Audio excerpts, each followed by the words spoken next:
Right now, something is happening that has no explanation. Light is entering through the eyes and striking the retina, triggering a cascade of electrochemical signals along the optic nerve. Neurons are firing in the visual cortex. Patterns are being sorted, edges detected, colors assigned. All of this can be described, measured, and modeled with extraordinary precision. And yet none of it accounts for the one thing that makes this moment remarkable.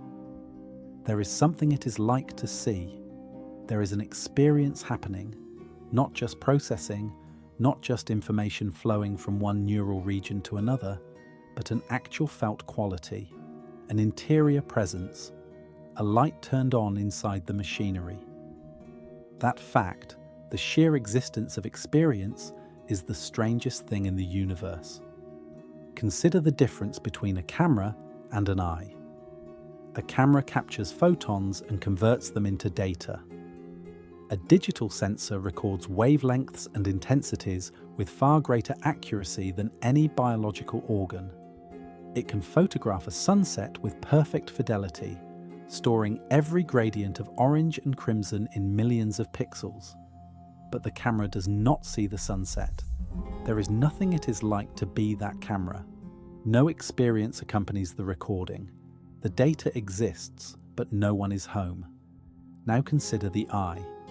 It is, by any engineering standard, inferior to the camera. Its resolution is limited. It has a blind spot where the optic nerve exits the retina. It distorts at the periphery. And yet when light passes through the lens and strikes the photoreceptor cells, something happens that no camera has ever achieved. There is an experience of color. There is a felt quality to the redness of that sky, a warmth to the gold, a depth to the violet that is not captured in any wavelength measurement. The experience is there, vivid and undeniable, and it has no equivalent anywhere in the physics of light. This is the fact that makes consciousness the deepest puzzle in all of human thought. It is not simply that we do not yet understand how the brain produces experience. It is that we do not even have a clear idea of what an explanation would look like. When physicists did not understand gravity, they at least knew what kind of answer they were looking for: a mathematical relationship between masses and distances. When biologists did not understand heredity, they knew they needed a mechanism of transmission from parent to offspring, and eventually they found it in DNA. But consciousness resists even this preliminary framing. We do not know what kind of thing an explanation of experience would be. We do not know what it would mean to explain why there is something it is like to see red, as opposed to nothing at all. The puzzle is not merely difficult, it is unlike any other problem that science or philosophy has ever faced. Every other question about the natural world is, at bottom, a question about structure and function. How does the heart pump blood? What is the chemical composition of water? How do tectonic plates move? These questions concern the arrangement and behavior of physical things, and they admit of physical answers. But the question of consciousness is different in kind. It is not asking how the brain processes information or coordinates behavior. Those are important questions, and neuroscience has made extraordinary progress on them. The question of consciousness is asking something else entirely. It is asking why any of that processing is accompanied by experience. Why does information processing in a brain feel like something, when information processing in a thermostat does not? One way to approach this strangeness is to notice how thoroughly consciousness saturates every waking moment, and yet how completely invisible it remains to the methods of objective science. A neurologist can map the brain regions that activate when a person tastes chocolate. She can trace the neural pathways from the tongue to the gustatory cortex, measure the dopamine release, and correlate specific patterns of brain activity with the subject's verbal report of pleasure. All of this is genuinely informative. It tells us a great deal about the neural correlates of the experience. But the experience itself, the rich, warm, slightly bitter sweetness of chocolate on the tongue, does not appear anywhere in the data. The neural correlates are third-person facts, observable from the outside by anyone with the right instruments. The experience is a first-person fact, accessible only to the person having it. And the gap between these two kinds of fact is not a gap that more data can close. This gap is sometimes illustrated with a simple thought experiment. Imagine a being from another planet, vastly more intelligent than any human, who has access to a complete physical description of the human brain. This being knows every neuron, every synapse, every neurotransmitter, every electrical impulse. It has a perfect model of how the brain processes visual information, how it generates motor commands, how it stores and retrieves memories. It understands the human brain more thoroughly than any human scientist ever could. Now ask this being a simple question: what is it like to see the colour blue? The being, for all its knowledge, cannot answer. It knows everything about how the brain processes blue light. It knows which wavelengths are absorbed by the cone cells, which neural pathways carry the signal, which cortical regions respond.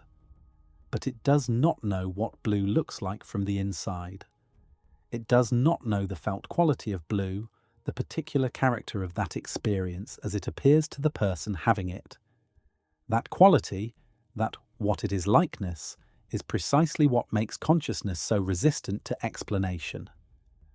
The word philosophers use for these felt qualities of experience is qualia: the redness of red, the painfulness of pain, the sweetness of sugar, the particular character of hearing a violin as distinct from a trumpet.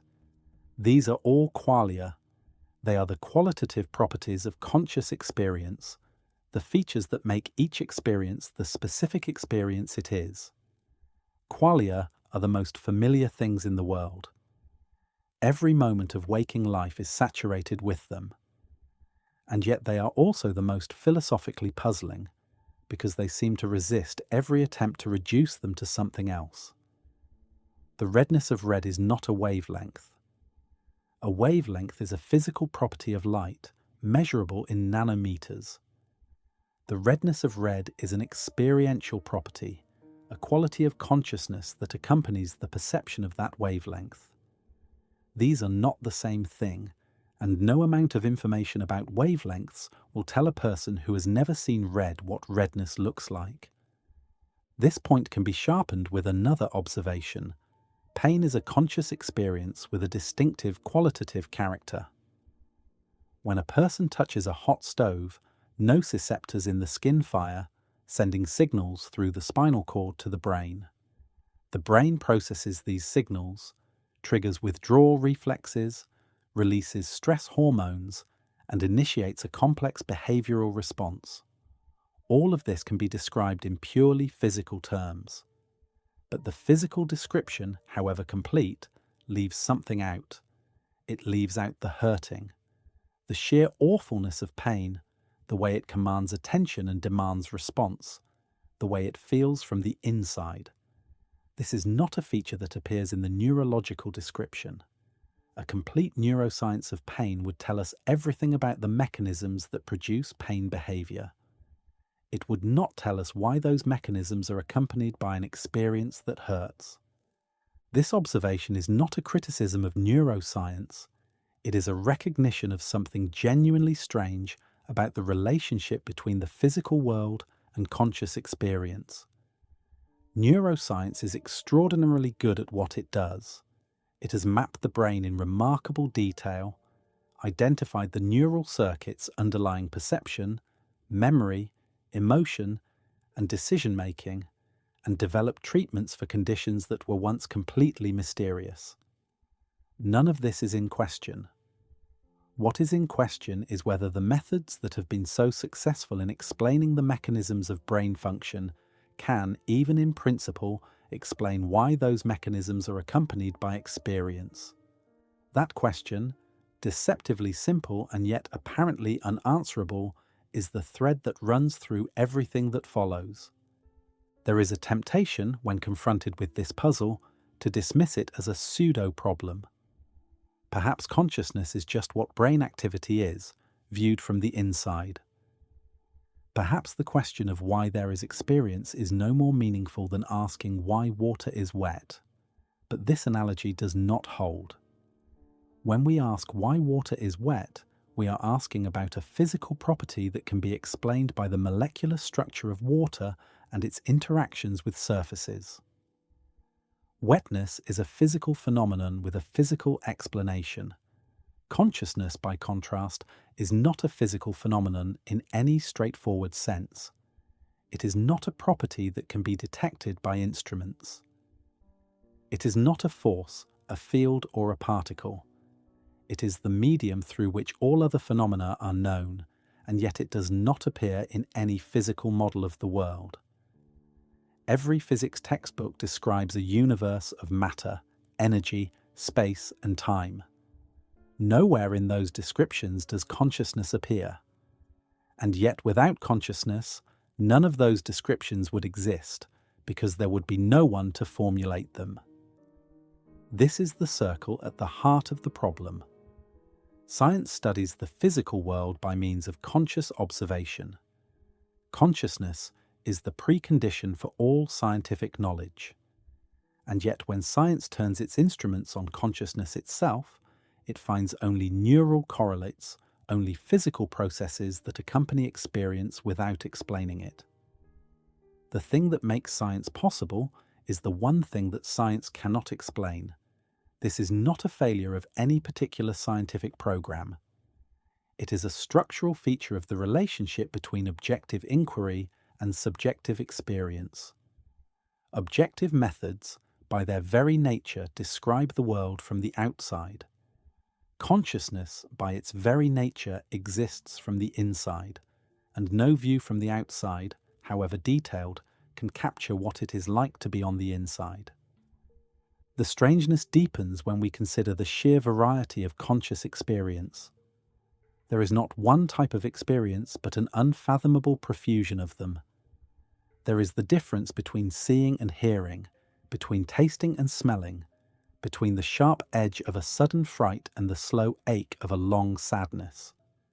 There is the experience of a melody, which is not the experience of individual notes, but of their temporal relationship, their movement, their tension and resolution. There is the experience of understanding a sentence, which arrives not word by word, but as a sudden grasp of meaning that seems to exceed any account we could give of the physical signals involved. There is the experience of dreaming, in which consciousness constructs entire worlds from nothing but its own activity. Each of these experiences has a distinctive qualitative character, a particular way of presenting itself to the subject, and each of them raises the same fundamental question. Why does it feel like this? Why does it feel like anything? Consider the experience of waking in the middle of the night. For a moment, there is a peculiar blankness, an uncertainty about where and when and who one is. Then piece by piece the world reassembles. The feel of the sheets, the sound of rain on the window, the slowly emerging sense of the room's dimensions.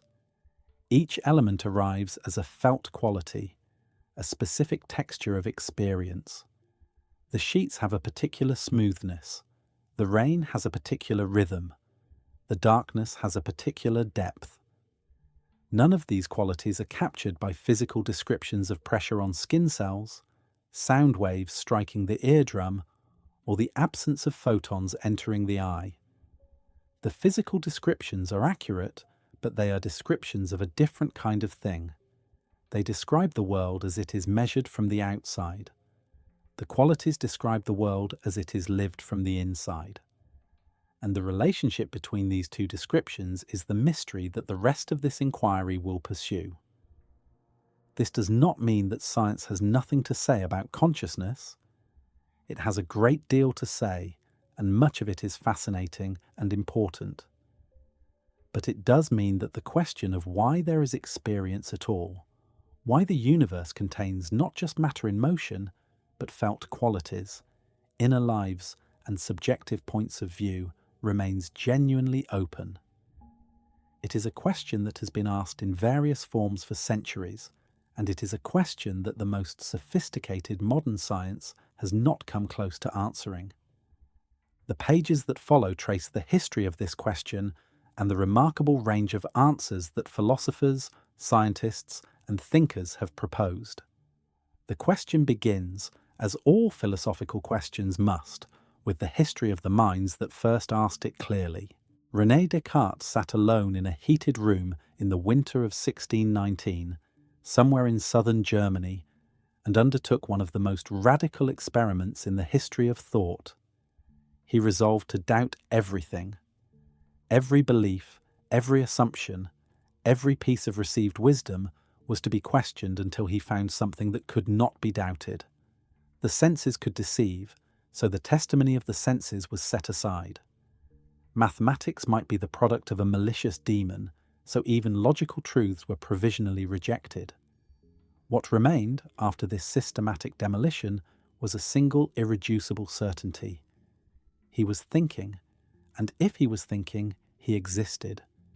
Cogito, ergo sum. This was more than an exercise in skepticism. It was the moment at which the question of consciousness became, for the first time, the foundation of an entire philosophical system. Descartes did not merely observe that thinking occurs. He argued that thought, understood as the inner life of the mind, is the one thing of which we can be absolutely certain.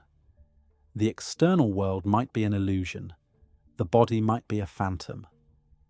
But the experience of thinking, the fact that there is something it is like to be a conscious being engaged in doubt, cannot itself be doubted without presupposing the very consciousness one is trying to deny. From this foundation, Descartes constructed a view of reality that would dominate Western philosophy for centuries and whose consequences are still felt today. He argued that reality consists of two fundamentally different kinds of substance. There is extended substance, res extensa, which is the physical world of bodies, objects, and spatial extension. And there is thinking substance, res cogitans, which is the mind, the realm of thought, experience, and consciousness. These two substances are utterly unlike each other. The physical world is governed by mechanical laws. It operates through cause and effect, through the push and pull of material forces. The mind, by contrast, is non-physical. It is not located in space. It does not have shape or weight or extension. And yet somehow, mind and body interact. When a person decides to raise their arm, a non-physical act of will causes a physical movement. When a pin pricks the skin, a physical event causes a non-physical experience of pain. This view, known as substance dualism, captured something deeply intuitive about the human situation. The inner life of the mind really does seem to be different in kind from the physical world of objects. Thoughts do not seem to have weight. Feelings do not seem to have spatial extension. The experience of seeing a sunset does not seem to be the same kind of thing as the sunset itself. Descartes gave philosophical articulation to an intuition that most people share, that the mind is not just the brain, that consciousness is not just a physical process, that there is something about inner experience that sets it apart from everything else in the natural world. But substance dualism also created a problem that Descartes himself could never adequately solve, and that has haunted philosophy of mind ever since. If mind and body are fundamentally different substances, how do they interact? How does a non-physical thought cause a physical movement? How does a physical event in the brain produce a non-physical experience? Descartes suggested that the interaction took place in the pineal gland, a small structure at the center of the brain. But this was not really an answer. It merely relocated the mystery from the body as a whole to one specific organ. The fundamental question remained: how can two things that share no properties whatsoever have any causal influence on each other? This is the mind-body problem, and it is the question that every subsequent theory of consciousness has been forced to confront.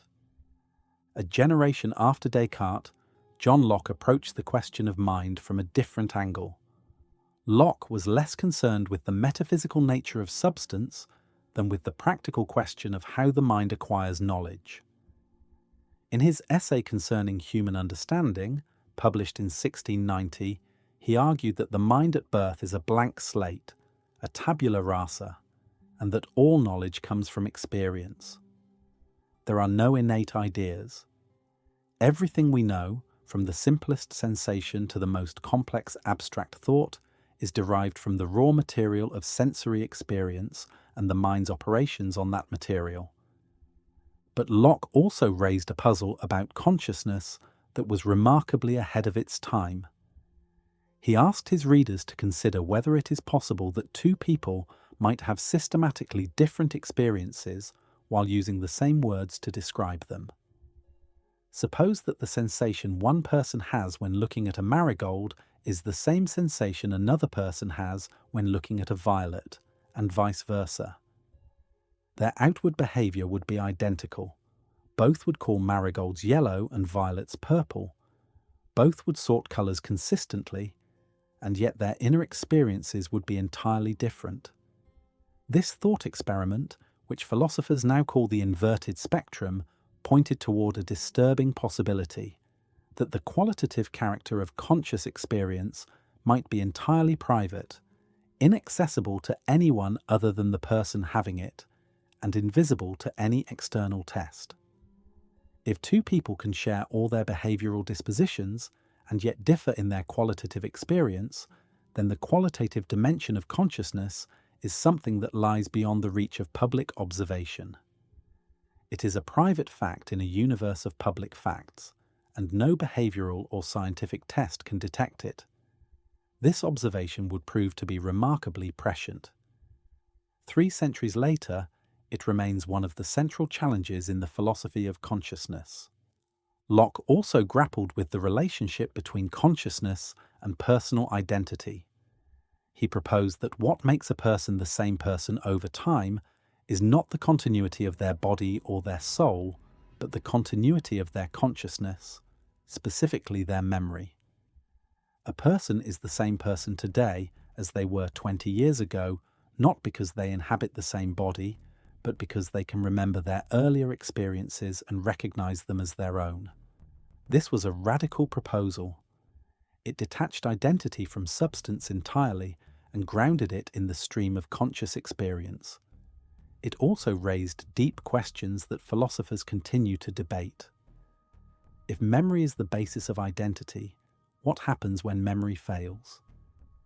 Is a person with severe amnesia the same person they were before? What about sleep, when consciousness is interrupted for hours at a time? Locke's account opened a rich vein of inquiry into the connections between consciousness, memory, and selfhood that would be mined by philosophers for centuries to come.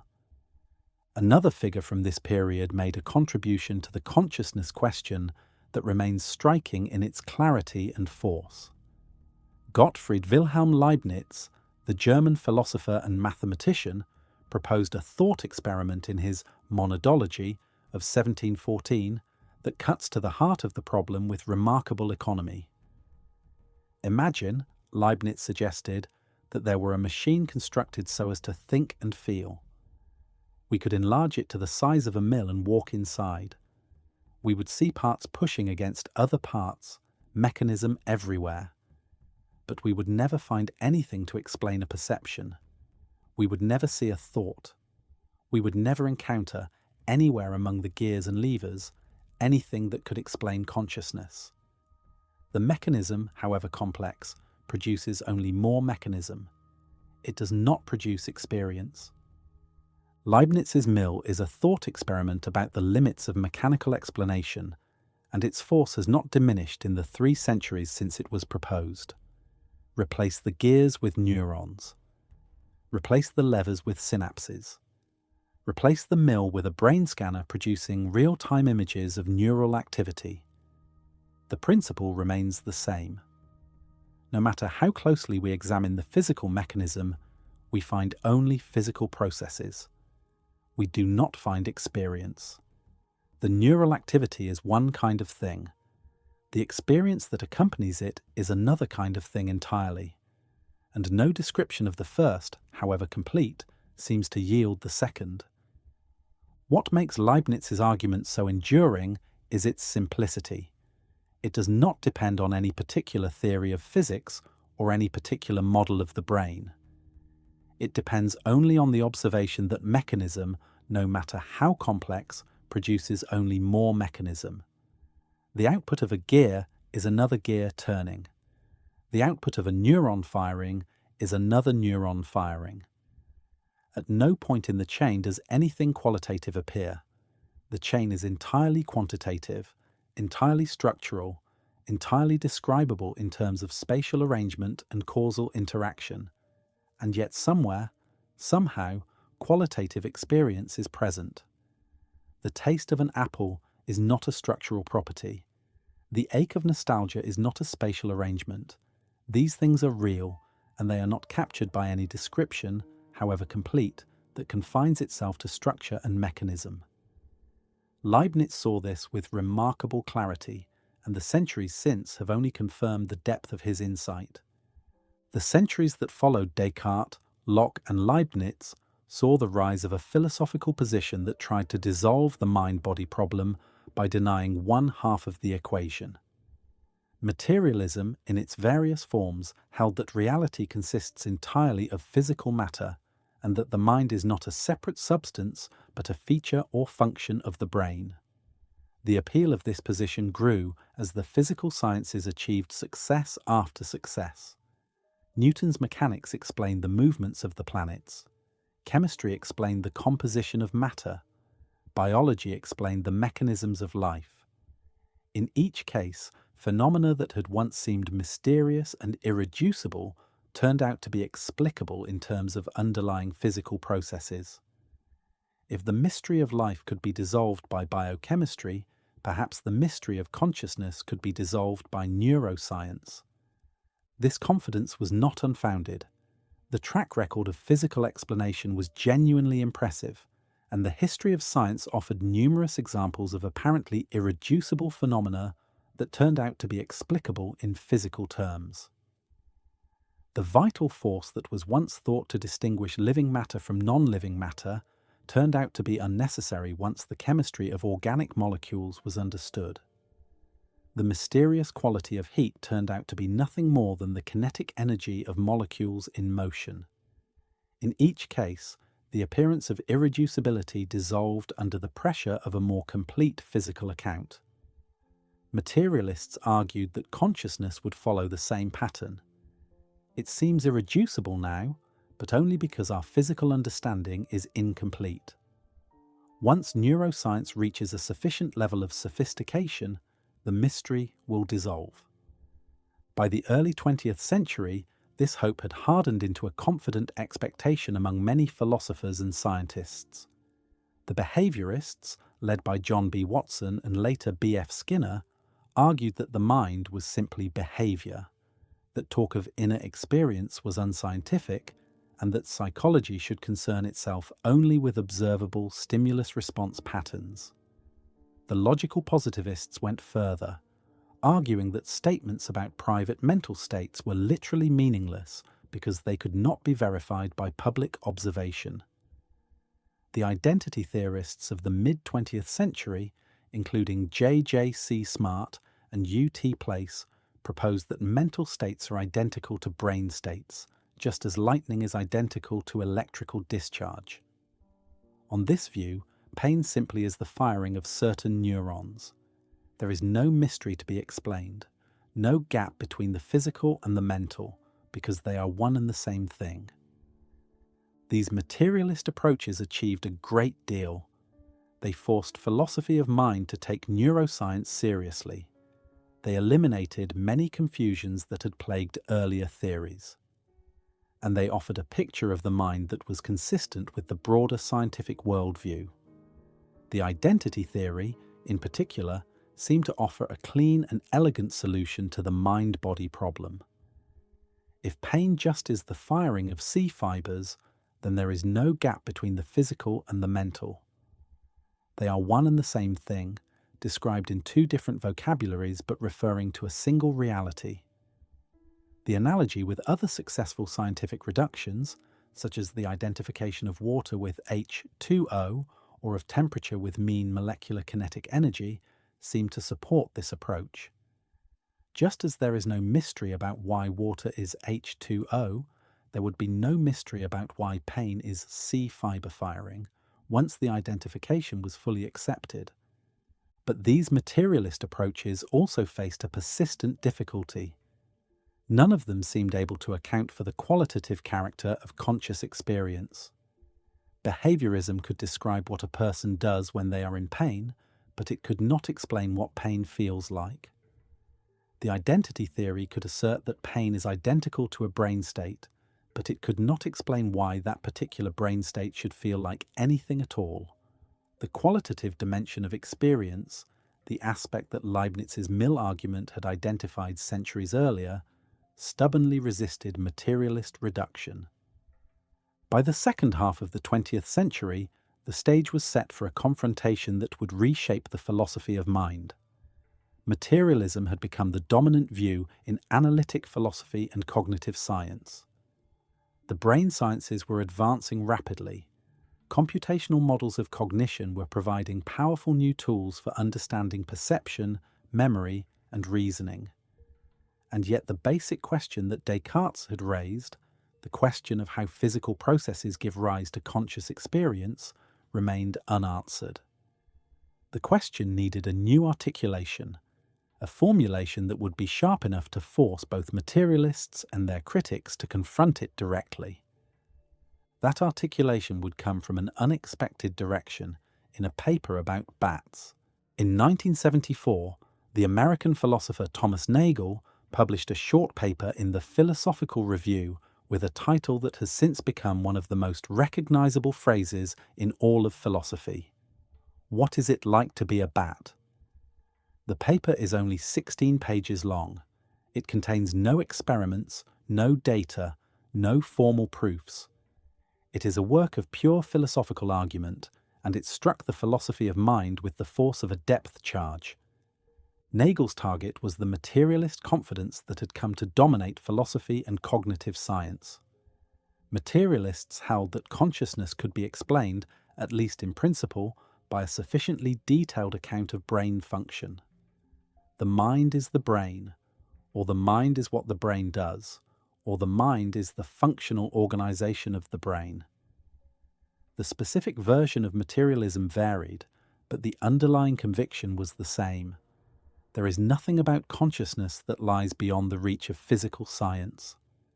Nagel argued that this conviction rests on a fundamental misunderstanding of what consciousness is.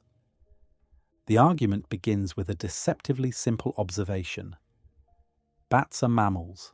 They have brains, nervous systems, and sensory organs. They are, by any reasonable standard, conscious creatures. They perceive the world, respond to stimuli, navigate complex environments, and engage in sophisticated behaviors. But bats perceive the world primarily through echolocation. They emit high-frequency sounds and use the returning echoes to build a detailed spatial map of their surroundings. Echolocation is not like any human sense. It is not like vision, not like hearing, not like touch. It is a form of perception that has no analogue in human experience. And this means that there is something it is like to be a bat that no human being can fully grasp. Nagel was not making a point about the limitations of human imagination, though the point applies there too. He was making a deeper claim about the nature of consciousness itself. Consciousness is always consciousness from a particular point of view. It is always tied to a specific perspective, a specific way of being in the world. The bat's experience of echolocation is not a third-person fact that can be captured in an objective description. It is a first-person fact, a fact about what the world is like from the bat's perspective. And no amount of objective, third-person information about the bat, no matter how detailed, can convey what that perspective is like from the inside. This is not a claim about the current limits of science. Nagel was not saying that we simply lack the technology to understand bat consciousness. He was saying that the problem is conceptual, not technological. Objective science, by its very nature, aims to describe the world in terms that are independent of any particular point of view. It seeks to discover facts that are true from every perspective or from no perspective at all. This is its great strength. It is what allows science to produce knowledge that is universal and intersubjective, knowledge that does not depend on who happens to be doing the observing. But consciousness is precisely the opposite. It is inherently perspectival. It exists only from a point of view. To describe what it is like to be a bat, one would need to adopt the bat's point of view.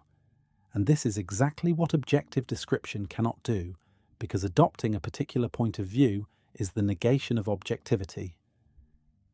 Nagel's argument can be generalized beyond bats.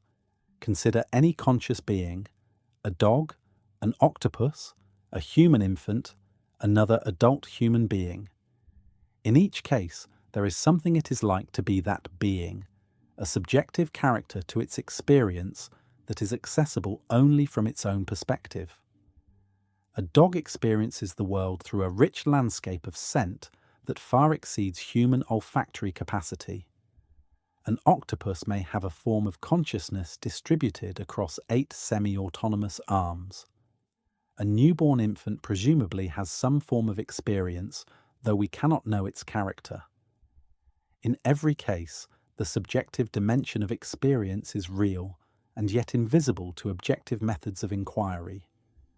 This is the observation that would later become known as the explanatory gap, a term coined by the philosopher Joseph Levine in 1983, but whose essential insight Nagel articulated with unmatched clarity. The explanatory gap is the conceptual chasm between objective physical descriptions and subjective conscious experience. Physical science describes the world in terms of particles, forces, fields, and their interactions. It tells us what things are made of and how they behave, but it does not tell us what it is like to be any of those things. It does not tell us what it is like to be a neuron, a brain, or a bat. The gap is not a gap in our current knowledge that might be closed by future discoveries. It is a gap between two fundamentally different kinds of description, objective and subjective, that do not seem to connect in any obvious way. Nagel illustrated the depth of this gap with a striking comparison. Imagine that scientists have achieved a complete neurological understanding of bat echolocation.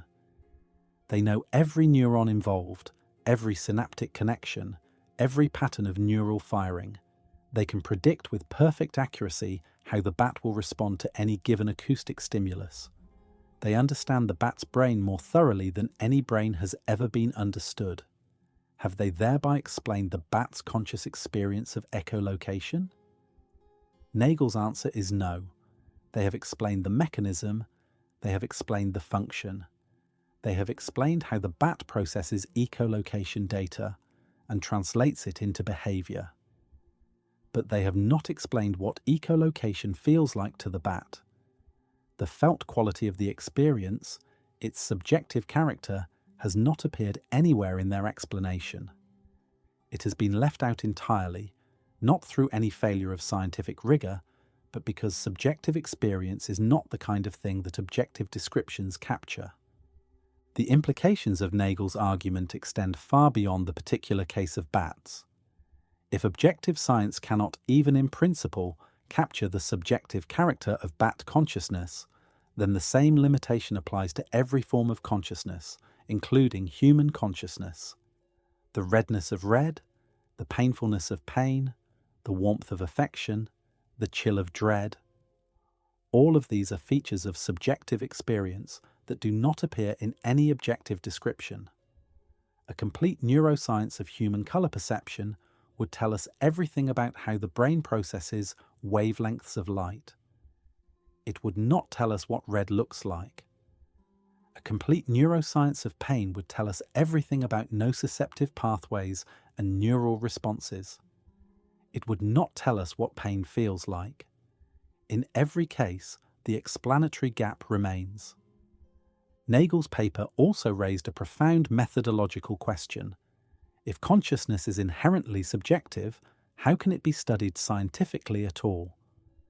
Science proceeds by reducing complex phenomena to simpler components. It explains the behavior of gases by describing the motion of individual molecules. It explains heredity by describing the structure of DNA. In each case, the reduction works because the phenomenon being explained and the explanation being offered are both objective. They exist in the same conceptual space. But consciousness is not objective. It is the one phenomenon in the natural world that has an irreducibly subjective character. And it is not clear how a method that is essentially objective can get a grip on something that is essentially subjective. The depth of this methodological problem is worth appreciating. It is not that scientists are doing something wrong when they study consciousness from the outside. The methods of neuroscience are perfectly appropriate for their purpose. The problem is that their purpose, the discovery of objective third-person facts, is structurally incapable of capturing first-person facts. It is not a matter of using the wrong instrument. It is a matter of using a category of instrument that, by design, can only detect one category of thing. Asking neuroscience to explain subjective experience is like asking a metal detector to find glass. The detector is working perfectly. The glass is real. But the detector is not the kind of tool that can find it. Nagel did not conclude that consciousness is supernatural or that it lies entirely outside the domain of science. He was not a dualist in the Cartesian sense. He believed that consciousness is a natural phenomenon, part of the physical world, and that it ought to be explicable in natural terms. But he argued that our current conceptual framework is inadequate to the task. We do not yet have the concepts we need to bridge the gap between the objective and the subjective. The development of those concepts, Nagel suggested, might require a revolution in our understanding of nature as profound as any that has come before. It might require a fundamental rethinking of what physical reality is and how it relates to the inner life of conscious beings. To make this point concrete, Nagel offered an analogy with the history of physics. Before Einstein, physicists had no way to understand how space and time could be aspects of a single entity, space-time. The conceptual revolution that Einstein achieved was not just a matter of discovering new facts. It was a matter of developing new concepts that made previously unintelligible connections intelligible. Nagel suggested that something similar might be needed for consciousness. The connection between brain states and conscious experiences might be perfectly natural and perfectly lawful, but we might lack the concepts needed to understand it. We might be in a position analogous to that of pre-Einsteinian physicists, unable to see the connection not because it is not there, but because our conceptual framework is not yet adequate to reveal it. This suggestion has been enormously influential, and it introduced a note of intellectual humility into a debate that had often been conducted with excessive confidence on all sides. Perhaps the reason we cannot solve the consciousness problem is not that we are not clever enough, and not that the problem is incoherent, but that we are trying to solve it with the wrong set of concepts. A fish does not understand water because it has never known anything else. We may not understand consciousness because it is the medium in which we live, so familiar that we cannot see it clearly, so close that we cannot bring it into focus. It reframed the consciousness debate by distinguishing between a problem that is merely difficult and a problem that is conceptually intractable given our current tools. The question is not whether we are smart enough to solve the consciousness problem. The question is whether we have the right kind of concepts. The explanatory gap is not a measure of our ignorance. It is a measure of the distance between the conceptual framework of objective science and the phenomenon of subjective experience. Nagel's paper appeared at a moment when the philosophy of mind was ripe for disruption. The behaviorist and functionalist programs that had dominated the field for decades were increasingly seen as inadequate to the reality of conscious experience.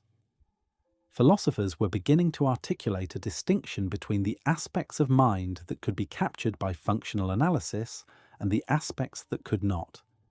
The felt quality of experience, the subjective character that Nagel had placed at the centre of the debate, was emerging as the aspect of mind that resisted every form of reduction. Around the same time, Frank Jackson, an Australian philosopher, devised a thought experiment that approached the explanatory gap from a different angle.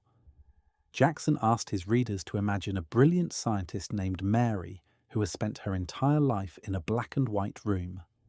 Mary has never seen colour. She has never experienced redness or blueness or greenness. But she has studied the physics and neuroscience of colour perception exhaustively. She knows everything there is to know about wavelengths of light, retinal cone cells, neural processing in the visual cortex, and the physical mechanisms by which colour information is transmitted and processed. She has complete physical knowledge of colour. Now suppose that Mary is released from her room and sees a red rose for the first time. Does she learn something new? Jackson argued that she does. She learns what red looks like. She acquires knowledge of the qualitative character of the experience of seeing red, knowledge that was not contained in her complete physical description. If this is correct, then complete physical knowledge does not exhaust all knowledge. There is something about conscious experience, specifically its qualitative character, that is left out by even the most complete physical account. This argument, known as the knowledge argument, was published in 1982 in a paper titled Epiphenomenal Qualia, and it became one of the most discussed arguments in the philosophy of mind. The knowledge argument complements Nagel's bat argument in a crucial way. Where Nagel argued that objective science cannot capture what it is like to be a conscious being, Jackson argued that complete physical knowledge leaves out the qualitative character of experience. Together, these arguments established the central challenge that any theory of consciousness must face: the gap between the physical and the experiential, between what can be described from the outside and what can only be known from the inside. These arguments did not settle the consciousness debate, they intensified it. Materialists responded with vigour, offering a range of counter-arguments that would fuel decades of philosophical exchange. But the terms of the debate had been permanently altered. After Nagel and Jackson, it was no longer possible to assume that a complete physical account of the brain would automatically yield an account of conscious experience. The explanatory gap had been identified, named, and placed at the centre of the philosophical agenda. What was needed next was a framework that could sharpen this intuition into a precise philosophical challenge, one that would force every position on the table to show its cards. That framework was about to arrive. In 1994, a young Australian philosopher named David Chalmers stood before an audience at the first Tucson Conference on Consciousness and presented a distinction that would reorganize the entire field. The conference, held at the University of Arizona, had gathered neuroscientists, psychologists, philosophers, and physicists to address the problem of consciousness from multiple disciplinary angles. Many of the attendees assumed that the problem was fundamentally scientific, that it was only a matter of time before neuroscience identified the neural mechanisms responsible for conscious experience. Chalmers argued that this assumption conflated two radically different kinds of problem, and that the failure to distinguish them had been the source of decades of confusion. He called them the easy problems and the hard problem. The easy problems of consciousness are the problems of explaining various cognitive and behavioral functions associated with consciousness. How does the brain discriminate environmental stimuli and react to them appropriately? How does it integrate information from different sensory modalities? How does a cognitive system access its own internal states and report on them verbally? How does attention work? How is it that an organism can be awake rather than asleep? These are all legitimate scientific questions, and they are all in principle tractable. They are easy not in the sense that they are simple, for many of them are extraordinarily complex, but in the sense that we know what kind of answer would solve them. They are problems about mechanisms, and the standard methods of cognitive science and neuroscience are well suited to addressing them. The hard problem is different. The hard problem is the problem of explaining why any of these cognitive functions should be accompanied by conscious experience. Why does the processing of visual information give rise to a felt sense of seeing? Why does nociceptive signaling produce the qualitative experience of pain? Why is there something it is like to be an organism that processes information rather than nothing at all? The hard problem is not a problem about how the brain works. It is a problem about why the way the brain works feels like something. Chalmers was not the first to notice this distinction. Nagel's bat argument and Jackson's Mary had both pointed toward it. Joseph Levine had coined the term explanatory gap in a 1983 paper to describe the conceptual chasm between physical descriptions and qualitative experience. But Chalmers gave the distinction its most precise and influential formulation, and the term the hard problem became the standard label for the central puzzle of consciousness studies. The power of the distinction lies in its clarity. Consider an analogy. Suppose we want to understand how a car engine works. We can study the combustion chamber, the pistons, the crankshaft, the fuel injection system. Each of these is a mechanism, and understanding them is a matter of tracing physical processes. Now suppose someone asks, but why does the engine make that particular sound? This is not a question about mechanism. The sound is a byproduct of the mechanical processes, and explaining why the mechanism produces that specific qualitative phenomenon requires a different kind of account. The consciousness case is analogous, but far more extreme. In the case of the engine sound, we can at least point to the physical vibrations that constitute the sound. In the case of consciousness, we cannot even identify what the physical correlative experience is supposed to be. We can point to neural correlates, patterns of brain activity that reliably accompany specific experiences. But neural correlates are not explanations. The correlation between brain states and conscious states is well established. What is not established, and what the hard problem demands, is an explanation of why those particular brain states produce those particular experiences, or indeed any experience at all. Chalmers sharpened the hard problem further with a thought experiment that has become one of the most discussed in contemporary philosophy: the philosophical zombie. A philosophical zombie, or P-zombie, is a being that is physically identical to a conscious human being in every respect. It has the same brain structure, the same neural activity, the same behavioral dispositions. If a normal human being smiles when they hear a joke, the zombie smiles too. If a normal human being winces when they stub their toe, the zombie winces. If a normal human being reports that they see a red apple, the zombie produces the same verbal report. From the outside, the zombie is indistinguishable from a conscious person. But there is nothing it is like to be the zombie. There is no inner experience accompanying any of its processing. The lights are on, but nobody is home. Chalmers argued that philosophical zombies are conceivable. We can imagine, without contradiction, a being that is physically identical to a human but lacks consciousness. This does not mean that such beings actually exist. The claim is not empirical but conceptual.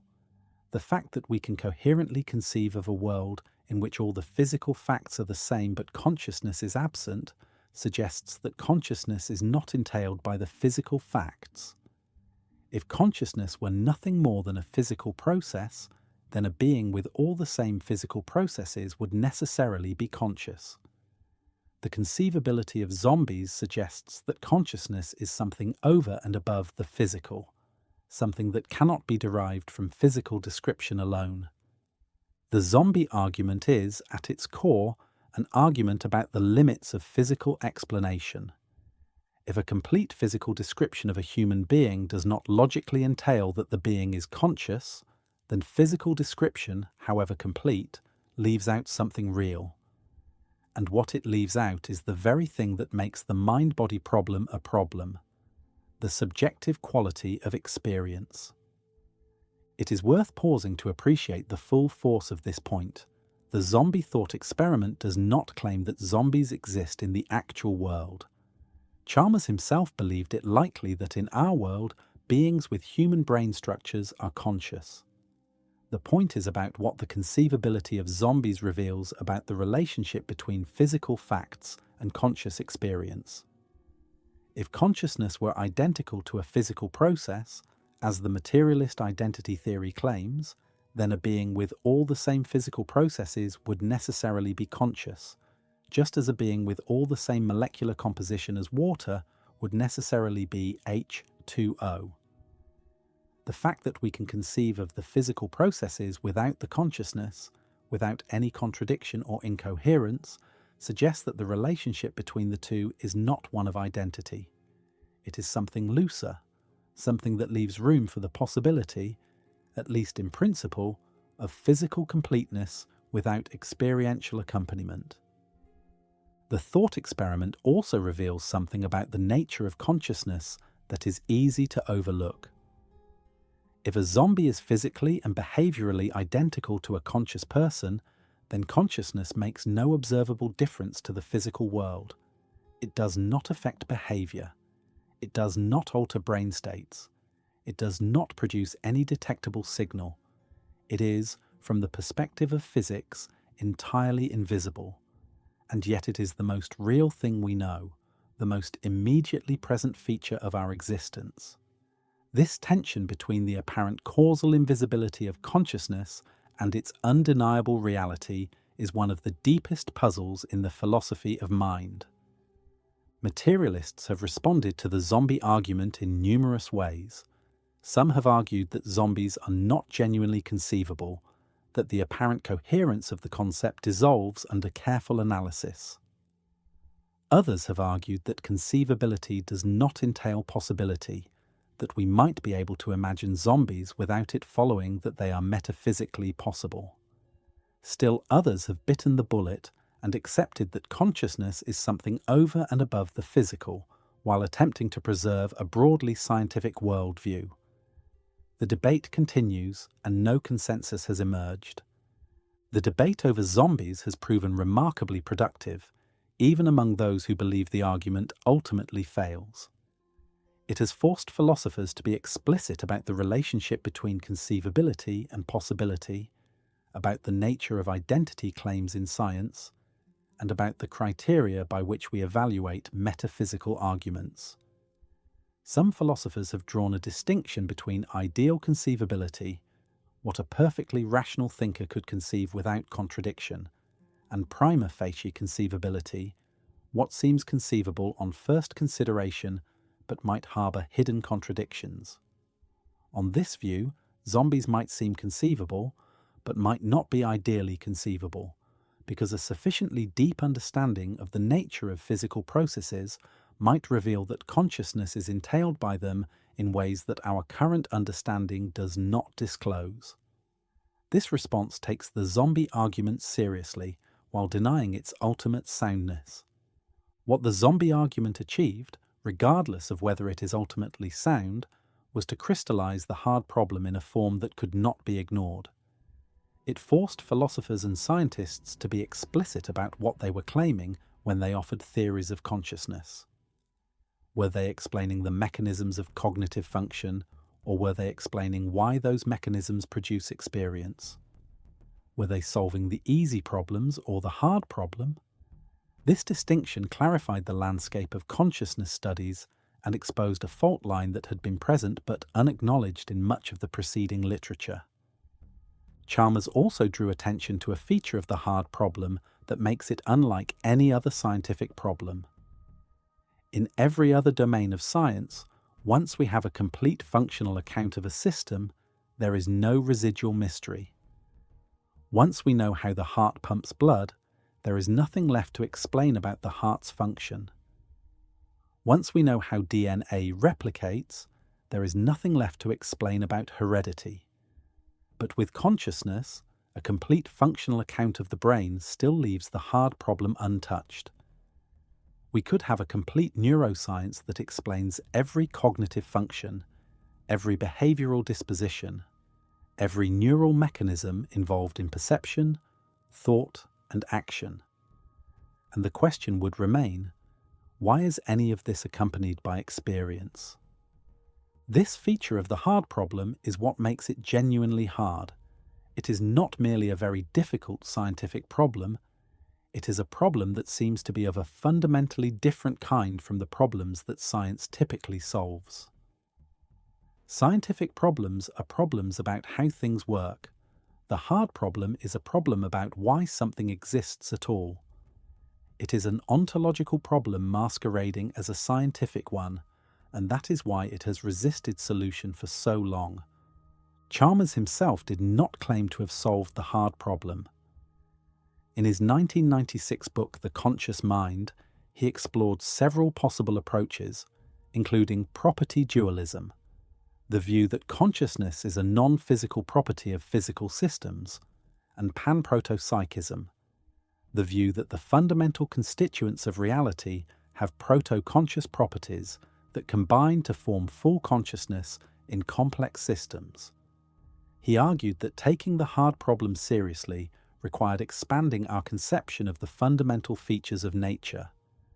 Just as physics posits fundamental properties like mass and charge, a complete theory of reality might need to posit consciousness, or something like it, as a fundamental feature that cannot be reduced to anything simpler. This proposal was controversial, but it was made with philosophical rigor and scientific sensitivity. Chalmers was not retreating into mysticism. He was arguing that the hard problem, if it is genuine, requires a fundamental revision of our ontological picture. The physical sciences have given us an extraordinarily powerful description of the structure of reality. But that description may be incomplete. It may leave out the one feature of reality that is most intimate to every conscious being, the fact that there is something it is like to exist. The hard problem, once named, became the organizing question of consciousness studies. Every subsequent theory, whether it attempts to solve it, dissolve it, or explain it away, must position itself in relation to it. Chalmers was aware that his arguments, if sound, would require a significant revision of the scientific worldview. He was not a skeptic about science. He fully accepted the findings of neuroscience and cognitive science. But he insisted that those findings, however impressive, address only the easy problems. They explain the mechanisms of cognition without explaining why those mechanisms are accompanied by experience. The hard problem is not a gap in our current knowledge that future research will fill. It is a conceptual gap between two fundamentally different kinds of description, and closing it will require new principles, new laws, or perhaps an entirely new framework for understanding the relationship between the physical and the experiential. This is a sobering conclusion, but it is also an exhilarating one. It means that the deepest question about consciousness is still open, still waiting for the breakthrough that will bring it within reach. The history of science is full of problems that seemed permanently intractable until the right conceptual tools were developed. The hard problem may be one of these, or it may be something genuinely unprecedented, a problem that marks the outer boundary of what human understanding can achieve. Either way, the question now is what the remarkable progress of neuroscience has and has not achieved, and why even its most extraordinary successes leave the hard problem untouched. The brain of a human adult weighs approximately 1.4 kilograms.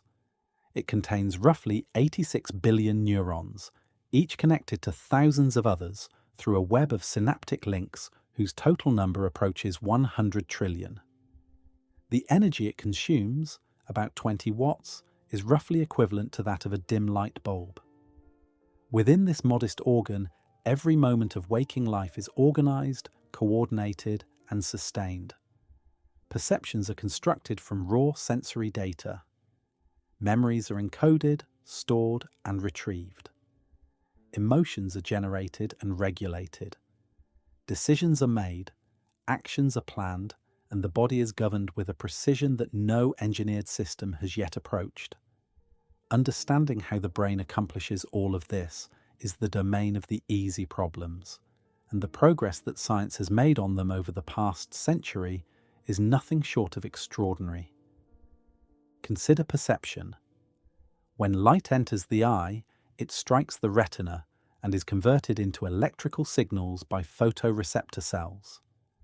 These signals travel along the optic nerve to the lateral geniculate nucleus, and then to the primary visual cortex at the back of the brain. There, the signals are processed in a series of stages that extract increasingly complex features from the visual input. Edge detection occurs in the earlier stages. Color processing happens in specialized areas. Motion detection, depth perception, face recognition, and object identification each involve distinct neural circuits that can be selectively damaged by brain injury, producing remarkably specific deficits. A person can lose the ability to perceive motion while retaining the ability to see color. Another can lose the ability to recognize faces while recognizing every other kind of object. The modularity of visual processing has been mapped in considerable detail, and the results have confirmed that vision is not a single faculty, but a collection of specialized subsystems working in concert. The story is similar for the other senses. The auditory system converts sound waves into neural signals in the cochlea and processes them in a cascade of brain regions that extract pitch, timing, location, and meaning. The somatosensory system maps the surface of the body onto the cortex, creating a neural representation of touch, temperature, and pain. The olfactory system, the most ancient of the senses, sends signals directly from the nose to the olfactory bulb, and from there to regions associated with emotion and memory, which is why smells are so powerfully evocative of the past. In each case, the mechanisms are physical, the processes are measurable, and the progress of neuroscience in understanding them has been genuine and substantial. Memory presents another domain where the easy problems have yielded to scientific investigation. The distinction between short-term and long-term memory, proposed on theoretical grounds in the mid-20th century, has been confirmed and refined through decades of neurological research. The hippocampus, a small structure deep in the temporal lobe, plays a critical role in the formation of new long-term memories. Damage to the hippocampus produces a devastating inability to form new memories while leaving older memories largely intact, a pattern famously documented in the case of the patient known as HM, who underwent a bilateral medial temporal lobe resection as a treatment for epilepsy in 1953. A surgery that removed large portions of the hippocampus, along with surrounding structures, including the amygdala and entorhinal cortex, and who spent the remaining decades of his life profoundly unable to form new declarative memories. The study of HM and other patients with specific memory deficits has revealed that memory is not a single system, but a family of systems, each with its own neural substrates and its own patterns of vulnerability. Attention, another easy problem, has been extensively studied using both behavioral experiments and brain imaging. The ability to focus on one stimulus while ignoring others, to shift attention from one location or task to another, and to sustain attention over extended periods, involves a network of brain regions, including the prefrontal cortex, the parietal cortex, and subcortical structures. Damage to these regions produces characteristic attentional deficits. Neuroimaging studies have shown that attention modulates the activity of sensory cortices, amplifying the neural response to attended stimuli and suppressing the response to unattended ones. The mechanisms of attention are not fully understood, but the progress has been substantial, and the general outlines of the system are clear. Emotion, another domain of the easy problems, has been illuminated by decades of research into the limbic system and its interactions with the cortex. The amygdala, a small almond-shaped structure in the temporal lobe, plays a central role in the processing of fear and other threat-related emotions. Patients with bilateral amygdala damage lose the ability to recognize fear in facial expressions and show diminished fear responses to threatening stimuli. The orbitofrontal cortex, a region of the prefrontal cortex that lies just above the eye sockets, is involved in the evaluation of rewards and punishments, and in the regulation of emotional responses. Damage to this region produces striking changes in personality and social behavior, as the case of Phineas Gage dramatically illustrated. The neural circuitry of emotion is complex and distributed, but its broad outlines have been mapped, and the mechanisms by which the brain generates, regulates, and expresses emotional states are understood in considerable detail. Language and its relationship to consciousness present yet another domain of productive inquiry. The discovery of lateralization, the finding that language functions are concentrated in the left hemisphere of the brain in most right-handed individuals, was one of the earliest and most important findings of modern neuroscience. Broca's area, in the left frontal lobe, is involved in the production of speech. Wernicke's area, in the left temporal lobe, is involved in the comprehension of speech. Damage to these areas produces characteristic patterns of language impairment that have been studied extensively. The neural basis of language is far more complex than the simple Broca-Wernicke model suggests, involving widespread networks across both hemispheres. But the general principle that language depends on specific brain regions with specific functional roles is well established. Sleep and wakefulness constitute yet another domain of the easy problems.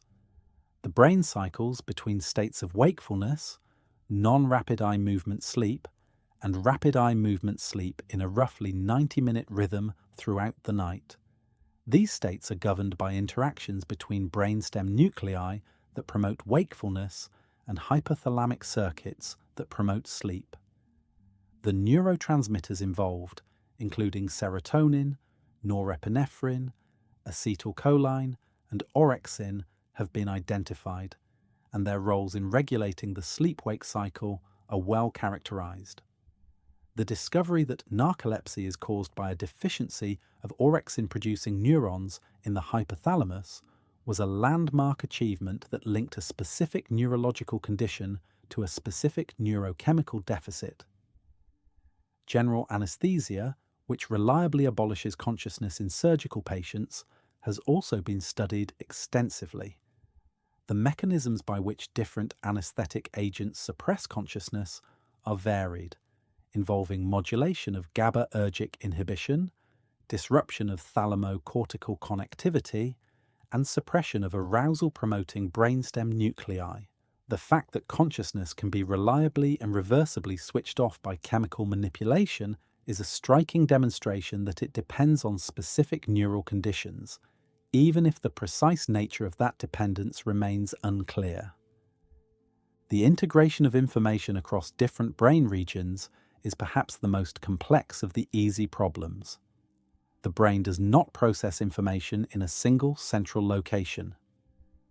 Visual information is processed in the occipital cortex, auditory information in the temporal cortex, motor planning in the frontal cortex, and emotional evaluation in the limbic system.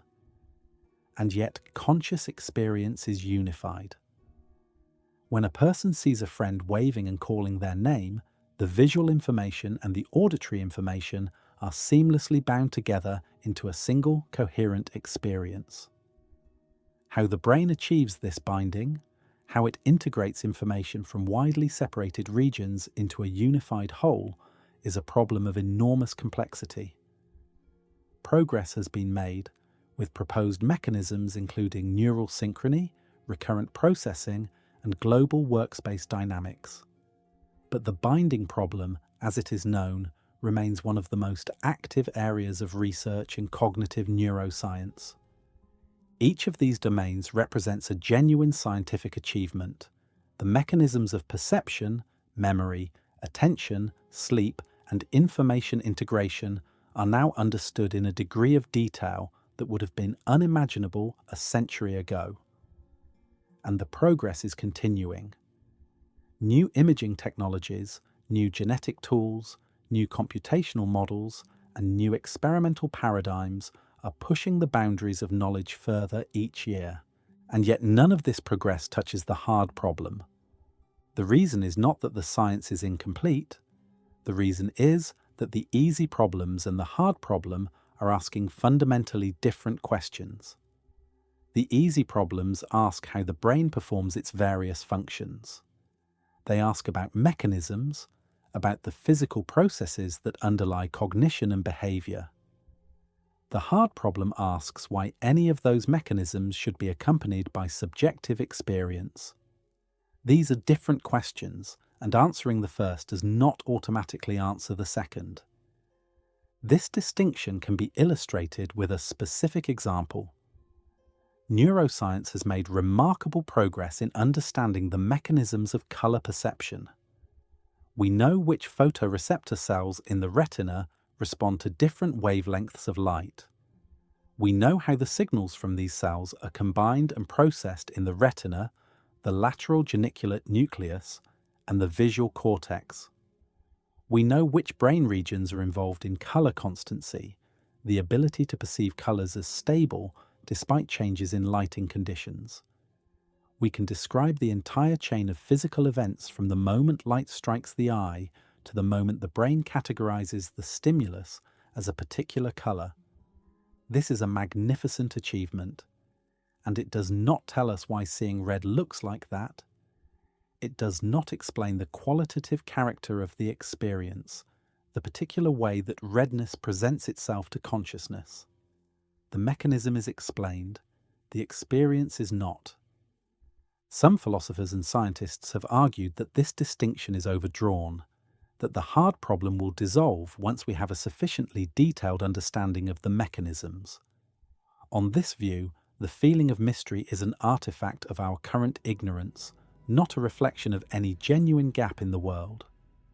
Once we understand the brain well enough, the connection between neural activity and conscious experience will become as transparent as the connection between molecular motion and heat.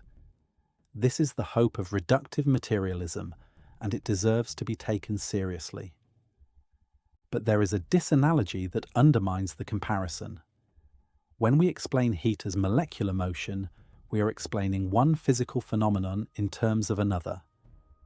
Both heat and molecular motion are objective, third-person phenomena.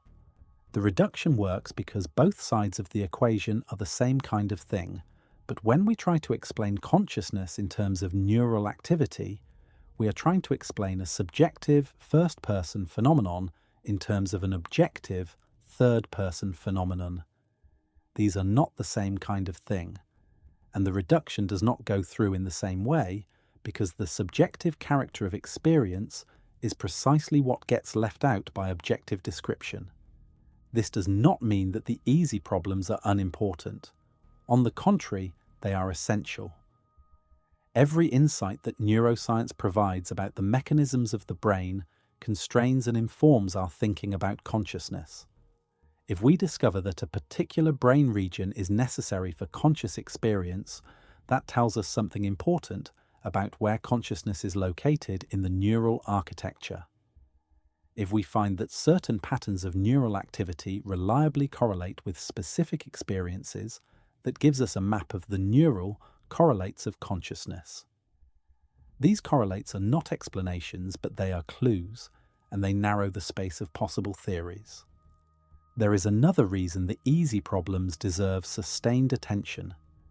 Progress on the easy problems has revealed just how much of what we think of as conscious experience is actually the product of unconscious processing. The vast majority of the brain's computational work occurs beneath the threshold of awareness.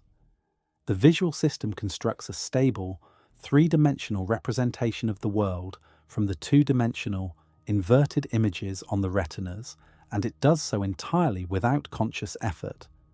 The motor system coordinates dozens of muscles to produce fluid movement, and the conscious mind has no access to the details of this coordination. The immune system, the endocrine system, and the autonomic nervous system regulate the body's internal environment with exquisite precision, and none of this regulation enters consciousness. What does enter consciousness is a tiny fraction of the brain's total activity, a curated selection that represents the results of vast unconscious processing. The question of why this particular fraction is conscious while the rest is not is itself a profound puzzle, one that bridges the easy and hard problems and suggests that consciousness is not simply correlated with neural activity in general, but with specific types of neural activity under specific conditions. The easy problems also matter because solving them forces us to be precise about what the hard problem is. It is tempting to think of consciousness as a vague, mystical property that floats above the brain in some undefined way. The progress on the easy problems makes this kind of hand-waving impossible. The more we understand about the mechanisms of cognition, the sharper the hard problem becomes. We can point to specific functions and say, "This is explained," and then we can point to the residue, the felt quality of experience, and say, "This is not." The clarity of the easy problems illuminates the depth of the hard problem. The relationship between the easy and hard problems is not one of irrelevance, but of tension. The easy problems show how much the brain does. The hard problem asks why any of it feels like something. The materialist tradition in philosophy has a powerful and sophisticated response to this tension, and it is to that response that we now turn. The materialist position on consciousness begins with a simple and powerful intuition. Everything that exists is physical. The universe consists entirely of matter and energy, governed by natural laws. There is no ghostly substance hiding behind the neurons.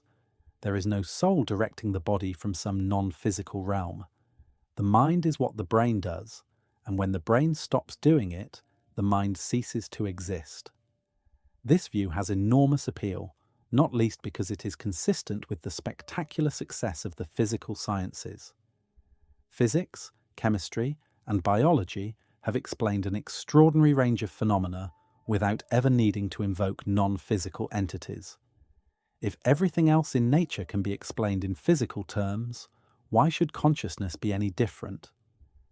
Antonio Damasio, the Portuguese-American neuroscientist, has been one of the most eloquent advocates of a biologically grounded understanding of consciousness. In his 1999 book, The Feeling of What Happens, Damasio argued that consciousness is not a mysterious addition to brain function, but an integral part of the organism's biological machinery.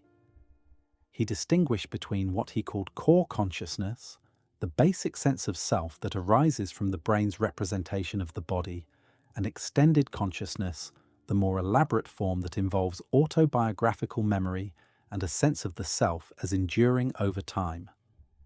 Core consciousness, on Damasio's account, is rooted in the brain's continuous monitoring of the body's internal states. The brain maintains a constantly updated map of what is happening in the body: the heart rate, the blood pressure, the chemical composition of the blood, the tension in the muscles, the state of the viscera. This interoceptive map is what Damasio called the proto-self, and it provides the biological foundation for the feeling of being alive. Damasio's account is significant because it grounds consciousness in the body rather than treating it as a purely computational phenomenon. The feeling of being conscious, on his view, is inseparable from the feeling of having a body. Emotions are not disruptions of rational cognition, but essential components of it.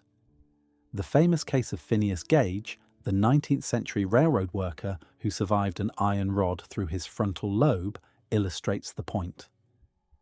Though the extent of Gage's personality changes has been debated by modern scholars, the traditional account holds that his capacity for planning and social judgment was profoundly altered even as many of his intellectual abilities remained intact. Damasio used this and similar cases to argue that the feeling body and the thinking mind are not separate systems, but aspects of a single biological process. Damasio's work represents one strand of the materialist response, the attempt to show that consciousness is a biological phenomenon that can be understood through the methods of neuroscience. Another strand, far more radical, is associated with the American philosopher Daniel Dennett. Dennett's position on consciousness is among the most controversial in the history of the subject. In his 1991 book, Consciousness Explained, he argued that the standard picture of consciousness, the picture in which there is a rich inner theatre of qualitative experience, a show playing for an inner audience, is fundamentally mistaken. There is no Cartesian theatre, no central place in the brain where everything comes together for the benefit of a conscious observer. What we call consciousness is a collection of cognitive processes, none of which individually constitutes the experience, and the felt sense that there is a unified, richly qualitative inner life is itself a product of those processes, not an additional phenomenon sitting on top of them. Dennett's approach is known as heterophenomenology.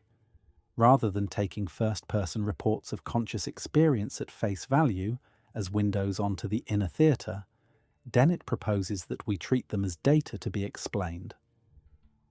When a person reports that they see a vivid red, Dennett does not deny that the report is sincere, but he denies that the report reveals the existence of a special qualitative property, a red quale, that exists independently of the cognitive processes that produce the report.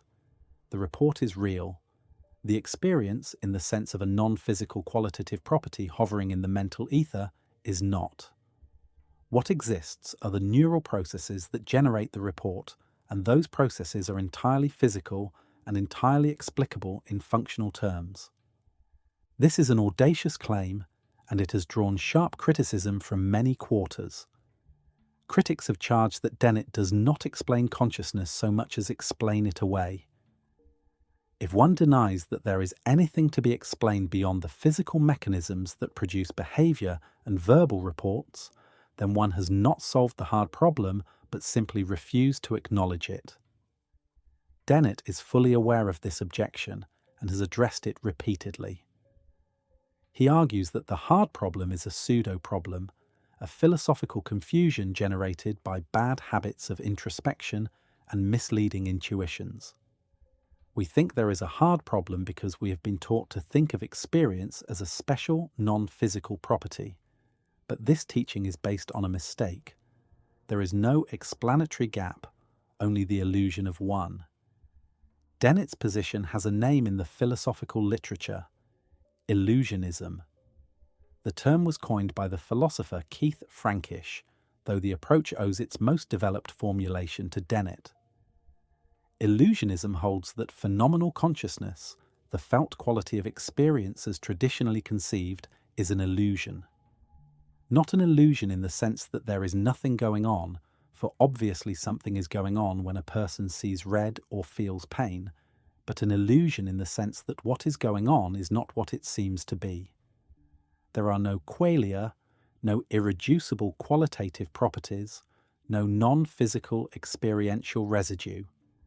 There are neural processes that produce certain cognitive representations, and those representations include representations of qualitative properties. But the properties themselves, the qualia, do not exist as traditionally conceived.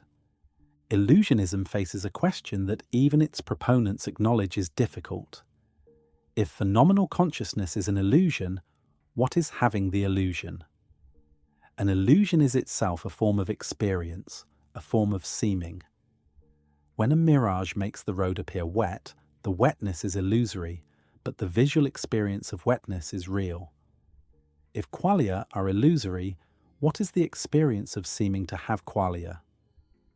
The illusionist must either accept that there is some form of experience underlying the illusion, in which case the hard problem resurfaces for that experience, or deny that there is any experience at all, in which case the position becomes extraordinarily difficult to defend. Consciousness must be something over, and consciousness must be something over and above. Physical processes is itself a product of those processes, and therefore not a reliable guide to the nature of reality. We are, in Dennett's phrase, benighted about our own minds. We do not have infallible access to the nature of our experiences. Introspection is not a window onto the soul, but a cognitive process like any other, subject to error, bias, and illusion. The feeling that consciousness is mysterious may itself be the deepest illusion of all. Dennett also offered an evolutionary argument for his position. Consciousness, or what we call consciousness, is a product of natural selection. It evolved because it conferred survival advantages on the organisms that possessed it. But natural selection operates on behavior, not on inner experience. If consciousness had no effects on behavior, natural selection would have had no way to select for it. Therefore, either consciousness does affect behavior, in which case it is a physical, causal process, and not the non-physical, epiphenomenal property that dualists describe, or consciousness does not affect behavior, in which case there is no evolutionary explanation for it, and we should be deeply suspicious of our convictions about its nature. Dennett chose the first horn of this dilemma and argued that what we call consciousness just is a collection of physical, behavioral, and cognitive processes. There is no residual mystery, no experiential ether, no ghost in the machine. Dennett developed his position through a remarkable range of philosophical tools. He used thought experiments, neuroscientific findings, evolutionary reasoning, and conceptual analysis to build a comprehensive picture of the mind as a biological machine whose apparent mysteries dissolve under careful scrutiny. His multiple drafts model of consciousness replaced the Cartesian theatre with a distributed process in which multiple streams of neural activity compete for influence, and the final content of consciousness is not determined at a single moment or in a single place, but emerges from the ongoing interaction of these streams. There is no single moment at which something becomes conscious. There is only the continuous parallel operation of many neural processes, some of which contribute to verbal reports and some of which do not. The debate between Dennett and his critics reveals a fault line that runs through the entire philosophy of consciousness. On one side are those who take the first-person reports of conscious experience at face value and argue that any theory of consciousness must account for the felt quality of experience as something real and irreducible. On the other side are those who argue that the first-person perspective, however vivid, is not an infallible guide to the nature of the mind, and that the apparent irreducibility of experience is an artifact of our introspective limitations rather than a feature of reality. This disagreement is not merely academic.